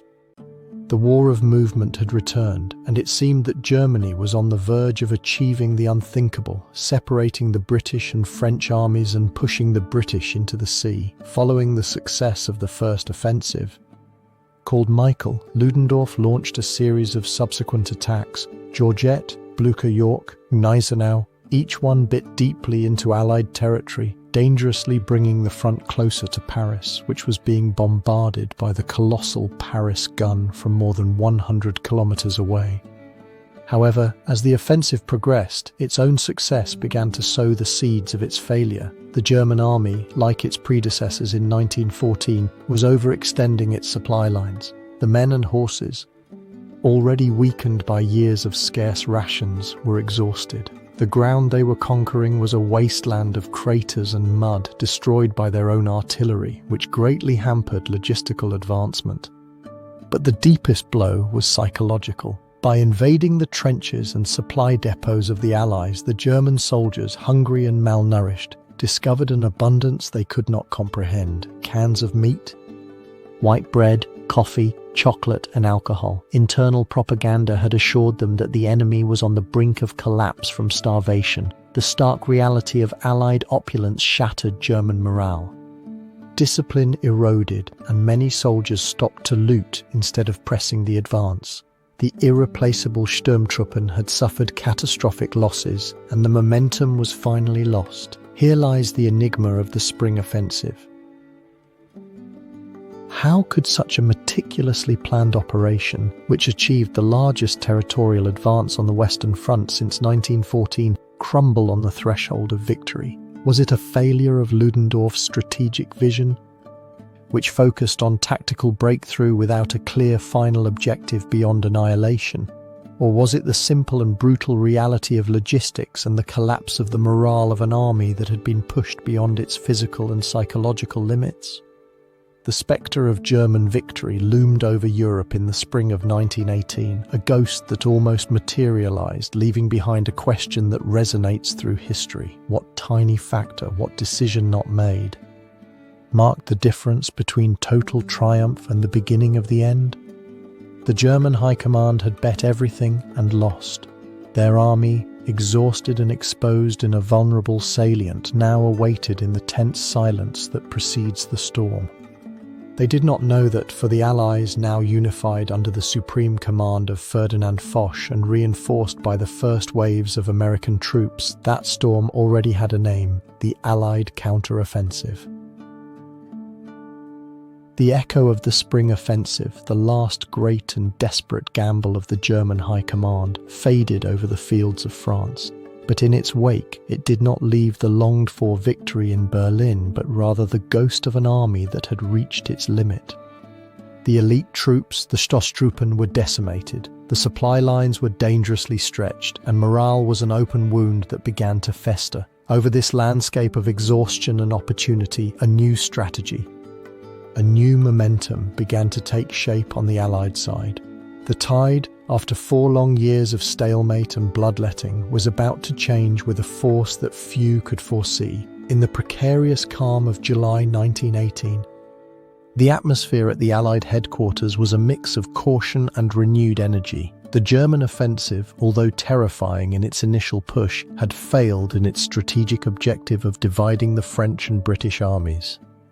Now General Ferdinand Foch, endowed with the unprecedented power of Supreme Commander of the Allied forces, saw not only a defended line but a golden opportunity. Foch, a strategist whose faith in the offensive was almost a religion, refused to adopt the passive stance that had characterized so many moments of the war.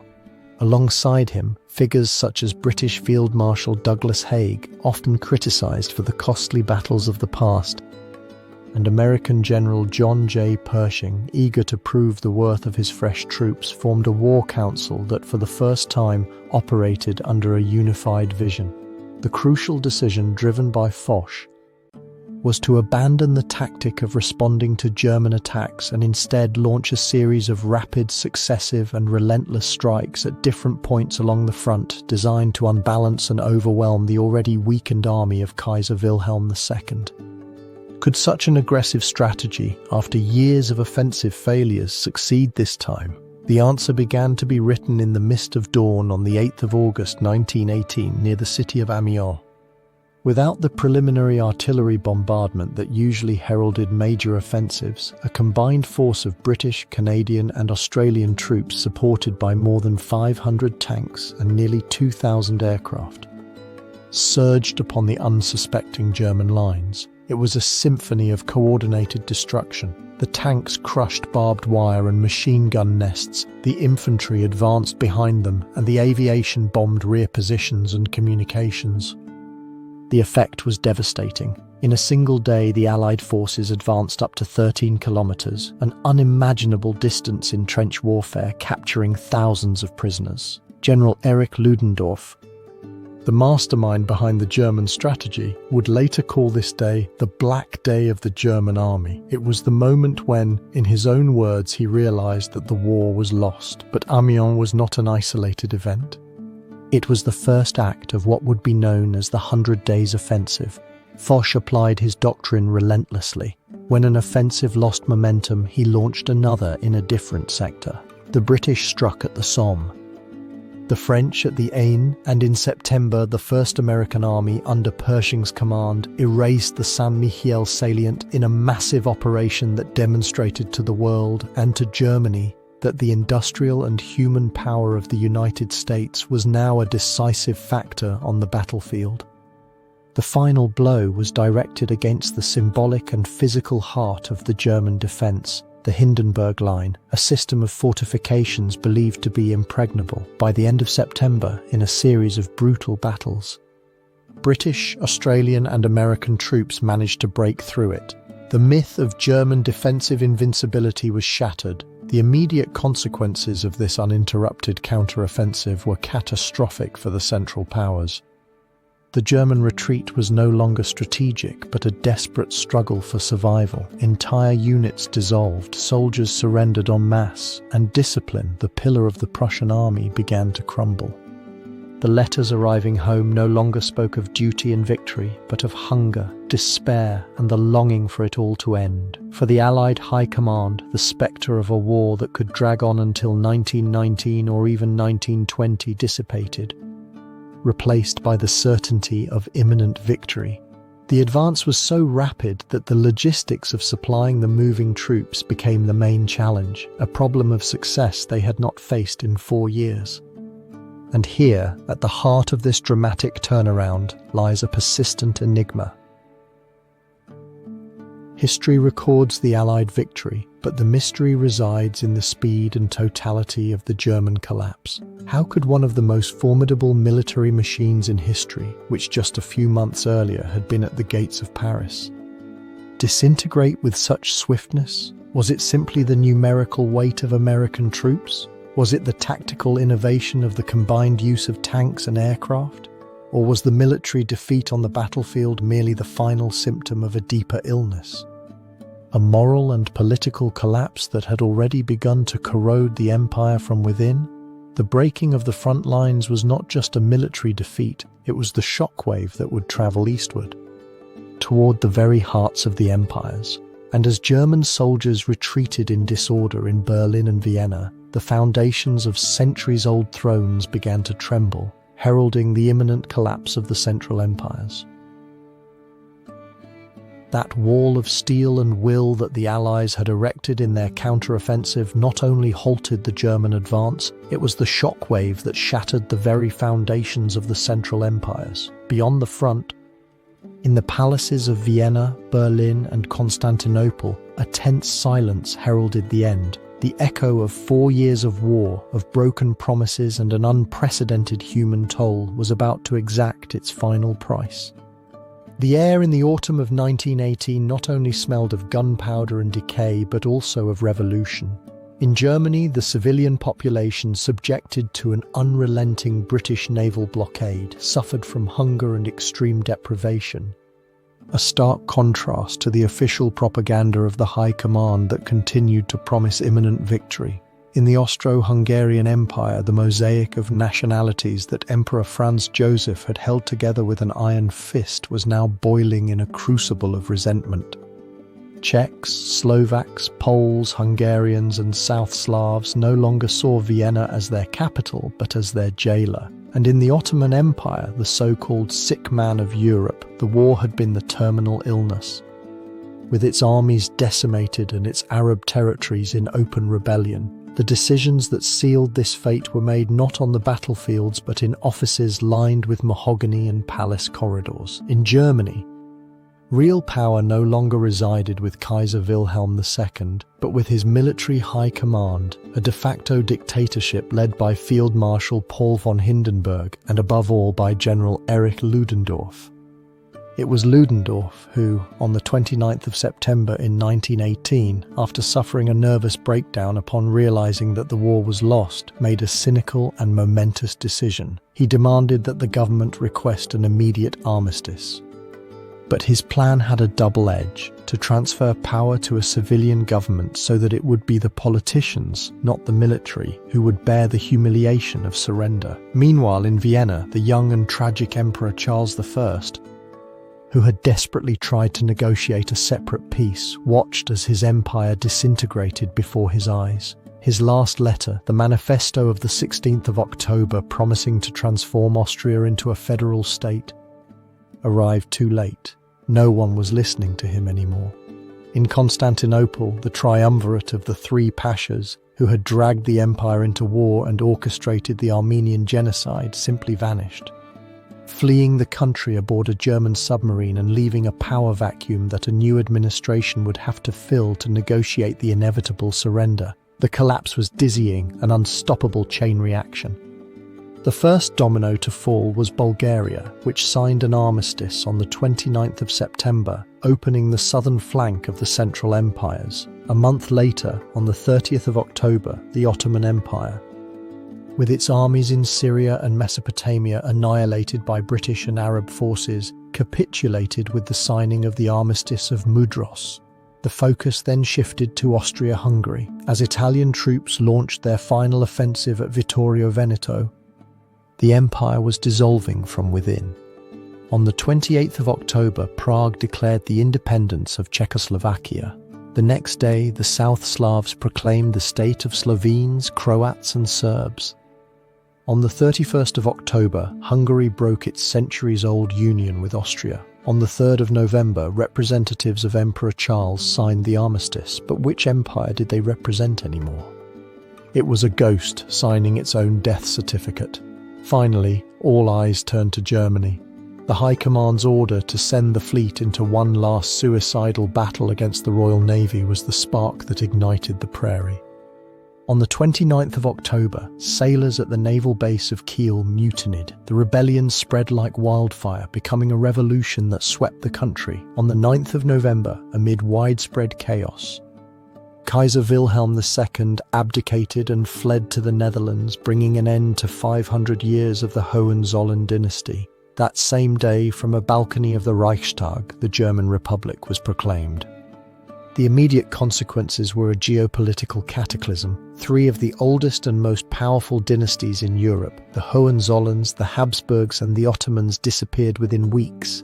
A vast power vacuum opened from the Rhine to Mesopotamia, a space that would be filled by turmoil, civil war and uncertainty. Millions of soldiers returned to homes that no longer belonged to the same countries for which they had fought.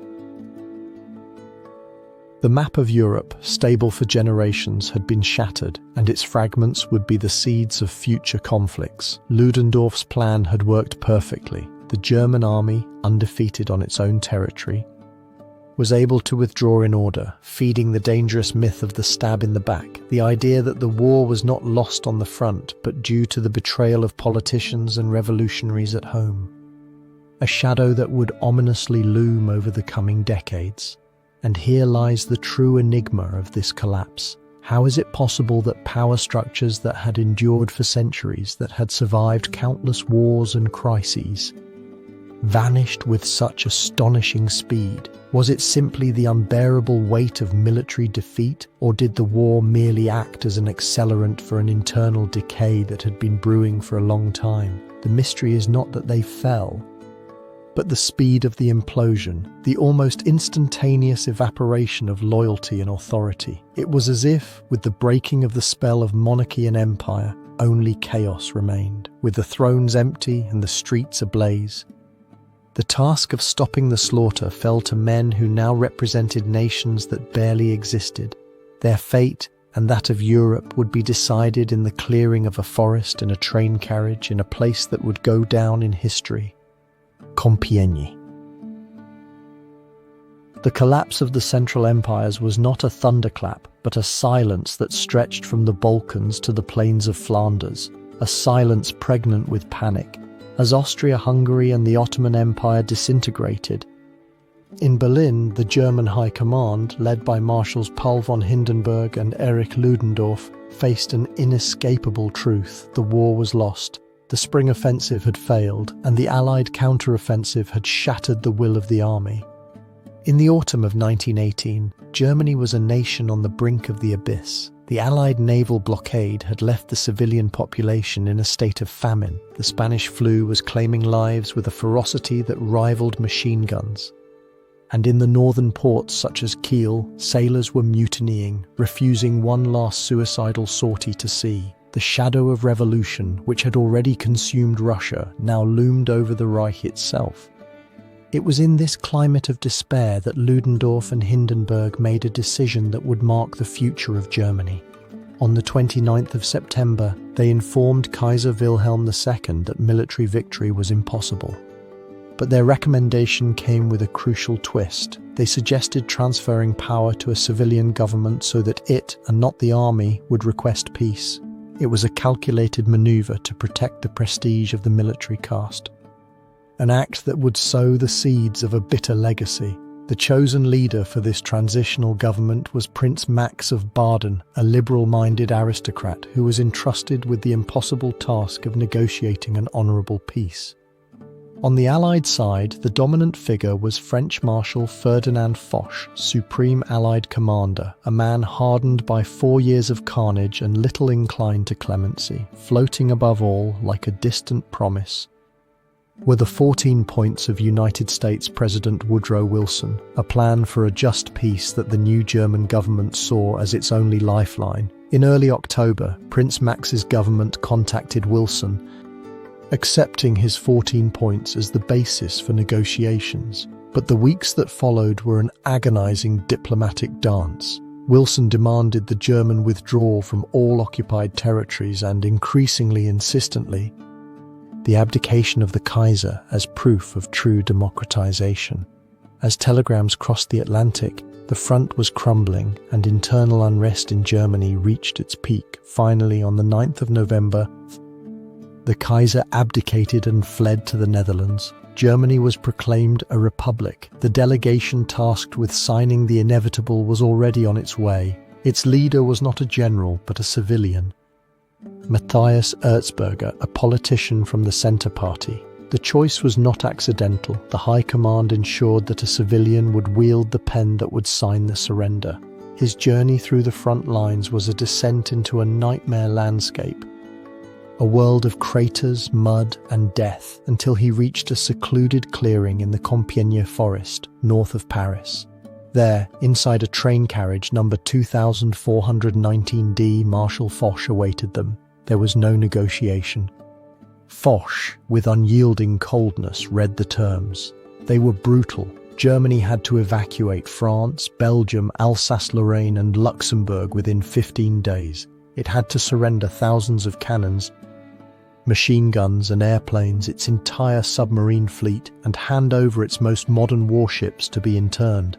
Allied troops would occupy the left bank of the Rhine, and perhaps the cruelest point, the naval blockade would continue until the signing of a definitive peace treaty, condemning the German population to more months of hunger. Erzberger paled. He protested, arguing that such conditions could plunge Germany into Bolshevism. Foch was unyielding. They had 72 hours to accept. Was this a negotiation or an unconditional surrender disguised? From an improvised telegraphic line, Erzberger contacted the new government in Berlin and the High Command in Spa. Hindenburg's response, the very man who had initiated the process, was brief and definitive: sign at any cost to avoid total chaos. In the early morning of the 11th of November 1918, with the ink still fresh on the paper, Matthias Erzberger affixed his signature to the document.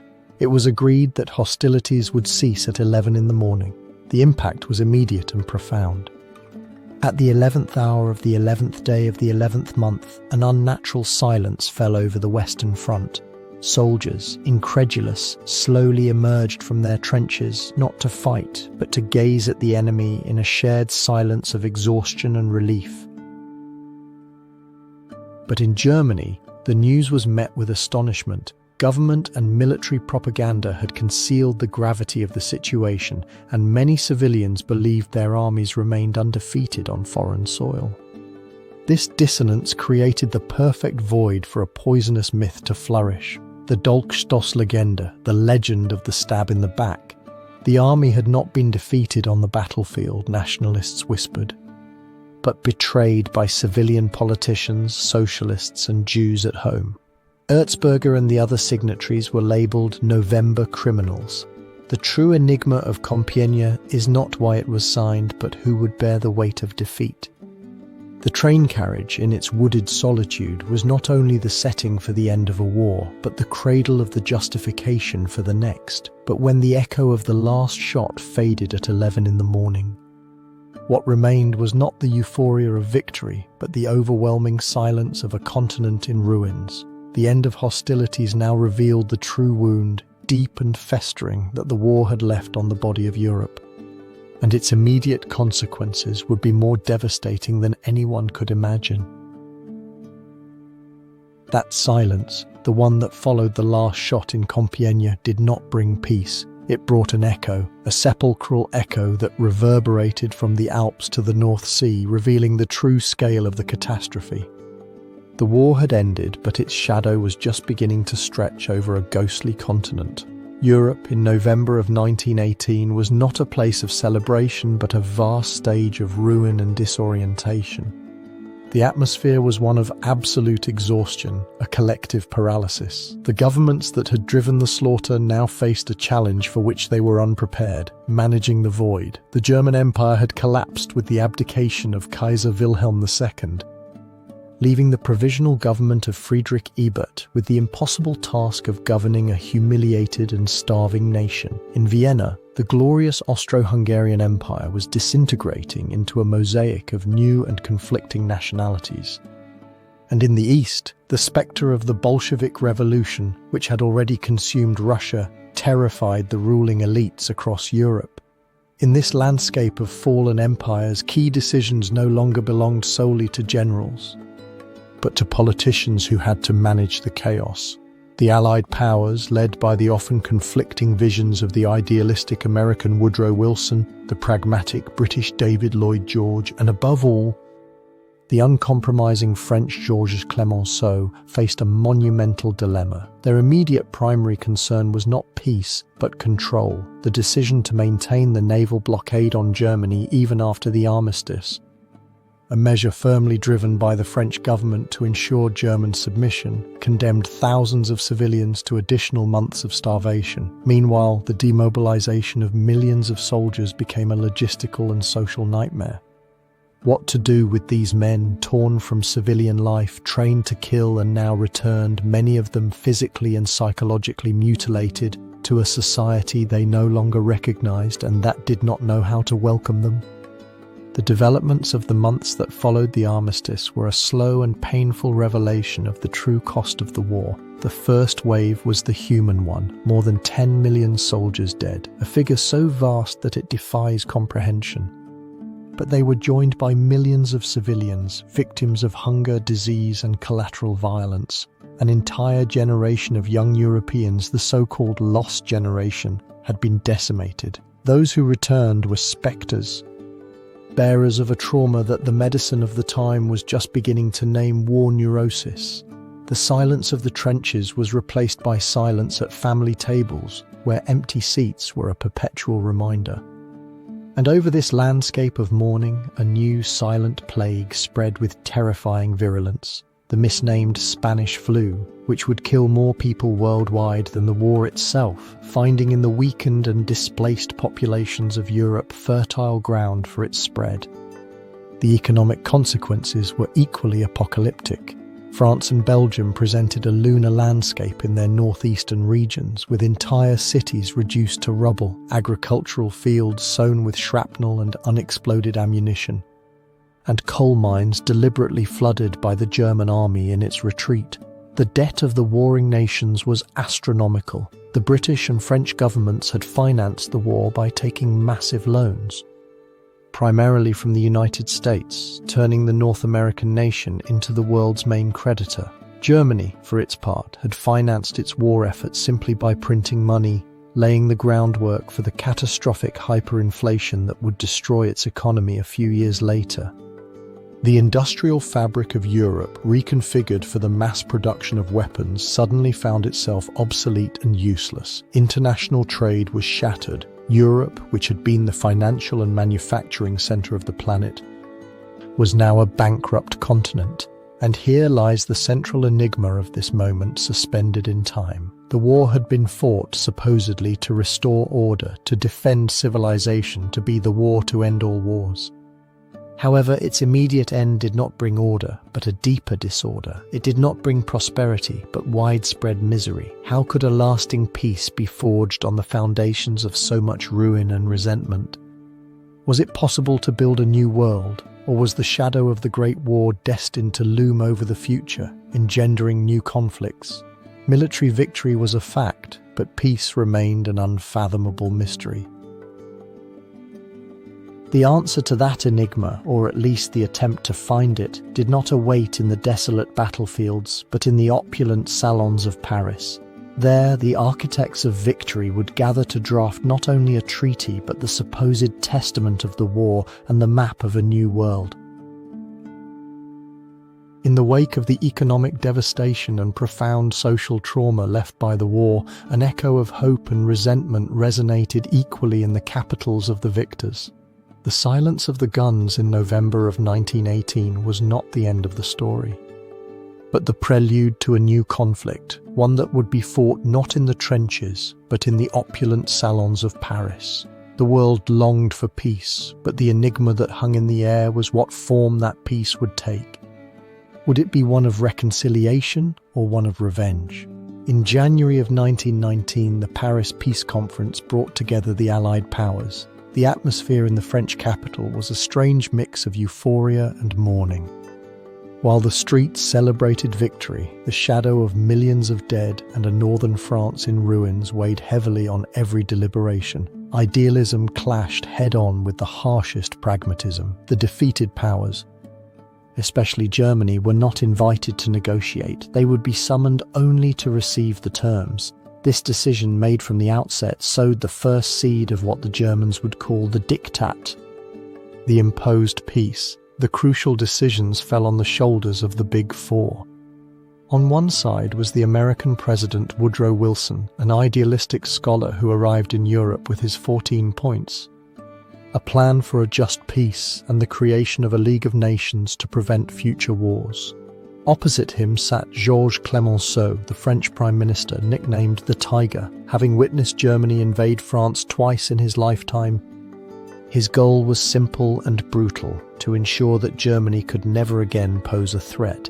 He sought security through the dismemberment and economic subjugation of the former enemy. The British Prime Minister, David Lloyd George, occupied a middle position. He had won an election with the slogan "Make Germany Pay," but privately feared that an excessively punitive treaty could destroy the German economy, destabilize Europe, and worse yet, push a desperate nation toward Bolshevism. Finally, Vittorio Orlando of Italy, whose objectives were almost exclusively focused on the territorial gains promised to his country, often found himself sidelined from the main decisions. The fate of Europe lay in the hands of these disparate personalities, each bearing the weight of their nation's expectations and traumas. The unfolding of events took place behind closed doors, away from the public eye and, above all, from the Germans. For months, Clemenceau, Lloyd George and Wilson debated, discussed and negotiated every clause. Wilson, increasingly isolated and weakened by illness, watched as many of his 14 points were sacrificed on the altar of French security and British imperial interests. On the 7th of May in 1919, the German delegation led by Count Ulrich von Brockdorff-Rantzau was summoned to the Palace of Trianon to receive the draft of the treaty. The shock was absolute.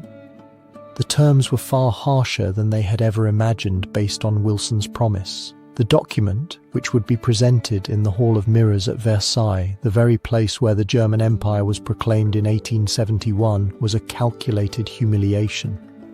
Article 231, the infamous War Guilt Clause, forced Germany to accept total moral and material responsibility for the conflict. On this basis, the rest was constructed astronomical and deliberately unspecified economic reparations. The loss of all its colonies, the cession of Alsace and Lorraine to France, and the relinquishment of vast territories in the east to form the new nation of Poland, creating a corridor that split Germany in two. Its armed forces were decimated, an army of only 100,000 men, without aviation, without submarines, and with the Rhineland completely demilitarized. The immediate consequences were outrage and despair in Germany. The government of Chancellor Philipp Scheidemann resigned en masse, refusing to sign what they considered a treaty of shame. However, the reality was unavoidable. The Allied naval blockade remained in effect. The German population was starving, and the threat of military invasion was imminent. On the 28th of June in 1919, exactly 5 years after the assassination in Sarajevo that had set everything in motion, 2 representatives of the new German government were escorted to the Hall of Mirrors. In a deathly silence, without any ceremony, they signed the Treaty of Versailles. The British economist John Maynard Keynes, present as part of his country's delegation, resigned in protest, prophetically warning that the draconian economic conditions would not bring peace but would guarantee ruin and future instability for Europe. His warning became an echo that would resonate for the next 2 decades, and here lies the central enigma of the Treaty of Versailles. Was it a failed attempt to build a lasting peace, sabotaged by the desire for revenge? Or was it, from its conception, a deliberate act of humiliation designed to keep Germany on its knees, regardless of the long-term consequences? The leaders gathered in Paris believed they were putting an end to the war to end all wars. But the still fresh ink of their signatures seemed to outline the contours of a future conflict. The poisoned legacy of the treaty would fuel resentment and extreme nationalism in Germany, becoming a powerful weapon for movements that promised to restore lost honor. Peace had been signed, but the war of ideas, memories, and grudges had only just begun. The sentence handed down to Germany was merely a piece of a much larger puzzle. The treaty was the first and most famous of a series of agreements that would dismantle not only the German Empire, but also the Austro-Hungarian and Ottoman empires. The ink of Versailles was a draft for a new world order, one that would completely redraw the map of Europe and the Middle East, creating a mosaic of new borders whose legacy would be as complex and conflict-ridden as the war itself. Thus, with the signing of the Treaty of Versailles, the blame and burden of the war were placed upon the shoulders of a defeated Germany. However, the ink of that punitive document was merely a piece of a much larger and enigmatic puzzle. While the world focused on the fate of Germany in the gilded halls of Paris, the victors wielded their pens not only as judges but as cartographers of a new world, poised to redraw the very soul of Europe. The echo of 4 fallen empires, the German, the Austro-Hungarian, the Ottoman and the Russian, had left a deafening silence, a power vacuum that cried out to be filled. In this crucible of hope and chaos, ideals clashed with ambition, and the promises whispered in times of war confronted the cold reality of geopolitics. The atmosphere was charged with an almost palpable tension. On one side, the idealism of the American President Woodrow Wilson and his principle of self-determination for peoples.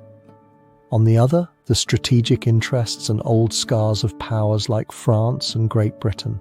The architects of this new order were men forged in the fire of conflict. Wilson, the scholar-turned-prophet, believed that drawing borders along clear ethnic and national lines would prevent future wars. Opposite him, the French Prime Minister Georges Clemenceau, the Tiger, sought above all the security of France, surrounding a weakened Germany with a cordon of friendly states, regardless of ethnic complexities.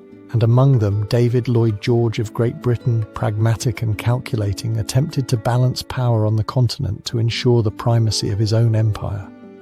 Their decisions, made thousands of kilometers away from the lands they divided, would become the most complex and contentious legacy of the post-war period. Could these men, with their maps and their rules, truly undo centuries of history and forge a lasting peace? Or were they unknowingly planting the seeds of an even more devastating conflict? The unfolding of events was dizzying and transformative.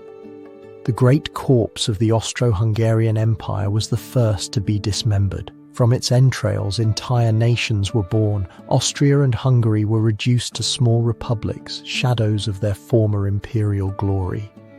Czechoslovakia emerged as a new and vibrant democracy, a mosaic of Czechs, Slovaks, Germans, Hungarians and Ruthenians, united under the vision of leaders like Thomas Masaryk. Further south, an old pan-Slavic dream materialized with the creation of the Kingdom of Serbs, Croats and Slovenes, which would later be known as Yugoslavia. In the east, Poland, erased from the map for over a century, miraculously resurrected, uniting territories that had once belonged to the three vanished empires.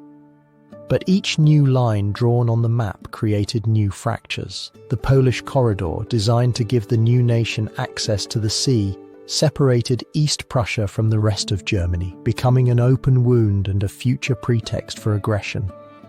The Ottoman Empire, the sick man of Europe, suffered a similar fate. The Treaty of Sèvres stripped it of its vast territories in the Middle East, which were divided as mandates between France and Great Britain. The secret wartime agreements, such as the Sykes-Picot Agreement, emerged from the shadows to become the new reality, creating artificial entities like Iraq, Syria, and Palestine, ignoring the promises of independence made to the Arab leaders who had fought alongside the Allies. The immediate consequences of this massive redesign were a paradox of liberation and oppression. Millions of people celebrated their new nationality, but just as many suddenly became minorities within hostile borders. More than 3 million ethnic Germans found themselves suddenly living in Czechoslovakia. A similar number of Hungarians were left outside the new borders of Hungary, scattered among Romania, Czechoslovakia, and Yugoslavia. The old imperial trade routes were broken, economies fragmented, and resentment began to fester in the defeated and dismembered nations. The principle of self-determination, so noble in its conception, proved to be a brutally imprecise instrument in practice. The new borders, far from being lines of peace, became scars, constant reminders of losses, humiliations, and grievances. And here lies the central enigma that this new map left as a legacy. In attempting to resolve the nationality problem that had helped ignite the Great War, did the peacemakers of Paris simply create a more volatile and dangerous version of the same problem? The lines they drew on paper often did not align with the demographic, cultural and economic realities on the ground. These borders, imposed by the victors, became incubators of irredentism and extreme nationalism. The redrawn map was not an end, but the beginning of a new chapter of tensions. It was a labyrinth of latent grievances. A geopolitical chessboard where the ghosts of the old empires still roamed, waiting for their moment to reclaim what they considered theirs. The question hovering over this new Europe was not whether peace would last, but how long it would take for these artificial seams to tear apart. Faced with this new and fragile world stage riddled with resentments and unstable borders, the architects of peace placed their last and greatest hope in a revolutionary idea. An assembly of nations that would oversee the world. A mechanism designed to ensure that the echoes of cannons would never again resound. But the mystery of whether this new League of Nations would be an effective guardian or a powerless illusion was about to begin. And so, as the new borders solidified on the redrawn map of Europe, a deeper question, almost a ghostly echo of the trenches, resonated in the halls of power. How to ensure that this cataclysm, this war to end all wars, truly fulfilled its promise? The answer seemed to lie in an idea as bold as it was fragile, a dream born from the nightmare. In the charged atmosphere of 1919, a mix of exhaustion and desperate idealism floated. The nations, traumatized by an unprecedented industrial slaughter, yearned for a mechanism that could prevent the repetition of such horror. This yearning was the fertile ground on which the seed of a global organization was sown. However, beneath this surface of hope, the old currents of nationalism, distrust, and the desire for security at any cost, especially from a wounded France, continued to flow with an ominous force. Could a document, however noble in its intention, erase the scars of millions of dead and the deep suspicions between former enemies? The stage was set for one of the greatest political gambles of the 20th century. At the center of this drama stood an almost messianic figure, the President of the United States, Woodrow Wilson. For him, the creation of a League of Nations was not merely a clause in a peace treaty. It was the 14th and most crucial of his 14 points, the cornerstone of a new world order based on open diplomacy and collective security. Wilson fought with unwavering conviction in Paris to have the League of Nations covenant directly integrated into the Treaty of Versailles. It was a strategic and ultimately fateful decision. He believed that linking them would make it impossible for nations to reject the League without rejecting peace itself. Before him, the pragmatic and skeptical figures of Georges Clemenceau, the French Prime Minister, and David Lloyd George of the United Kingdom viewed the idea with varying degrees of cynicism. Clemenceau, obsessed with French security and punishing Germany, considered the League a dangerous fantasy, while Lloyd George sought a balance of power that would not compromise British sovereignty. Wilson's decision to intertwine the treaty and the covenant was an act of faith that would have unforeseen and devastating consequences for his own project.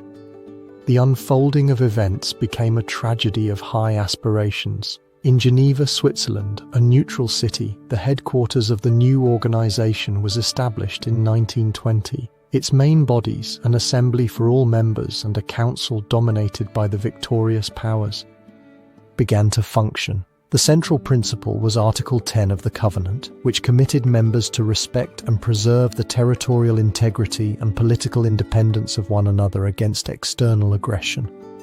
It was the heart of collective security. However, a gigantic shadow loomed over the cradle of the organization. Upon returning to the United States, Woodrow Wilson faced fierce opposition in the Senate, led by the Republican Henry Cabot Lodge. Lodge and his allies were not necessarily opposed to an international league, but feared that Article 10 would drag the United States into future European conflicts without congressional approval, eroding national sovereignty. In a desperate attempt to win the support of the American people, Wilson embarked on a grueling tour of the country, but his already fragile health gave way. He suffered a massive stroke that left him incapacitated. Without his leadership, the battle was lost. The United States Senate rejected ratification of the Treaty of Versailles, and with it, the nation whose president had been the principal architect of the League of Nations refused to be part of it. The immediate consequences were profound and debilitating. The League of Nations was born orphaned of its most powerful advocate. The absence of the United States deprived it not only of immense moral and political authority, but also of its economic and military might. From the outset, the organization appeared to be a club of European victors, as Germany and Soviet Russia were also initially excluded. Despite this congenital weakness, the League achieved some notable successes in its early years. Mediating in border disputes such as that of the Åland Islands between Sweden and Finland, or Upper Silesia between Germany and Poland, it proved effective in coordinating humanitarian efforts and combating drug trafficking and slavery. But the crucial mechanism of collective security lacked teeth. The League had no army of its own and depended on the willingness of its members to impose economic or military sanctions, a willingness that often faltered in the face of national interests. How could a peace organization compel an aggressive nation to retreat without the muscle to back its words? And here lies the central enigma that haunts the memory of the League of Nations. Was it a noble experiment doomed to failure from its conception, an impossible utopia in a world of realpolitik? Or was it a viable idea, a genuine historical opportunity for peace, sabotaged by American isolationism, French revanchism, and British apathy? the spectre of its ultimate failure in the 1930s in the face of aggressions from Japan, Italy and Germany often overshadows its original intentions. The question persists: did the League of Nations die in the United States Senate in 1920, or was it simply the first victim of the same dark forces that the Great War had unleashed but failed to extinguish? The spectre of the League of Nations, a dream of peace born from war, would become just one of the many complex legacies of the Great War, whose shockwaves would continue to transform politics, society, and technology in ways that its contemporaries were just beginning to imagine. After the attempt to forge a lasting peace with the League of Nations, an expectant silence hung over the world. The guns had fallen silent, treaties had been signed, and leaders like Woodrow Wilson believed they had laid the foundations for a future without war. But beneath the fragile surface of this new normality, the echoes of 4 years of carnage resonated with an underground force, shaping a future that no one could fully foresee. The true enigma was not how the war ended, but what it had truly unleashed in the soul of humanity. The battlefield had shifted from the trenches to the very structure of civilization, and its legacies, like ghosts, were just beginning to manifest.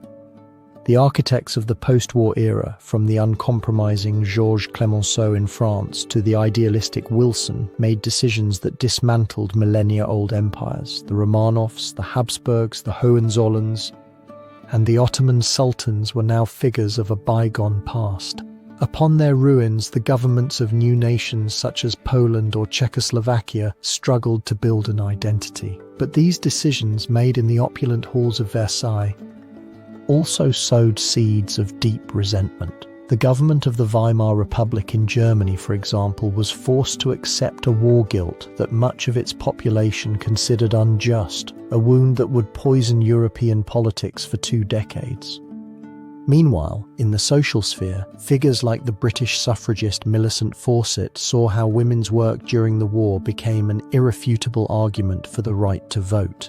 And in laboratories, engineers who had designed engines for combat aircraft now dreamed of commercial aviation, transforming a tool of death into a symbol of progress. The development of these legacies was a complex dance of light and shadow. Politically, the principle of self-determination, so championed by Wilson, was applied selectively, creating hotspots of instability with discontented minorities trapped within new borders. The power vacuum left by the old empires was not filled by the liberal democracy that the Allies had hoped for, but by extreme ideologies. The Bolshevik government of Lenin consolidated its power in Russia, offering a revolutionary model that terrified Western capitals. And in Italy and Germany, wounded nationalism and economic crisis created the perfect breeding ground for leaders like Benito Mussolini and, later, Adolf Hitler to capitalize on fear and humiliation.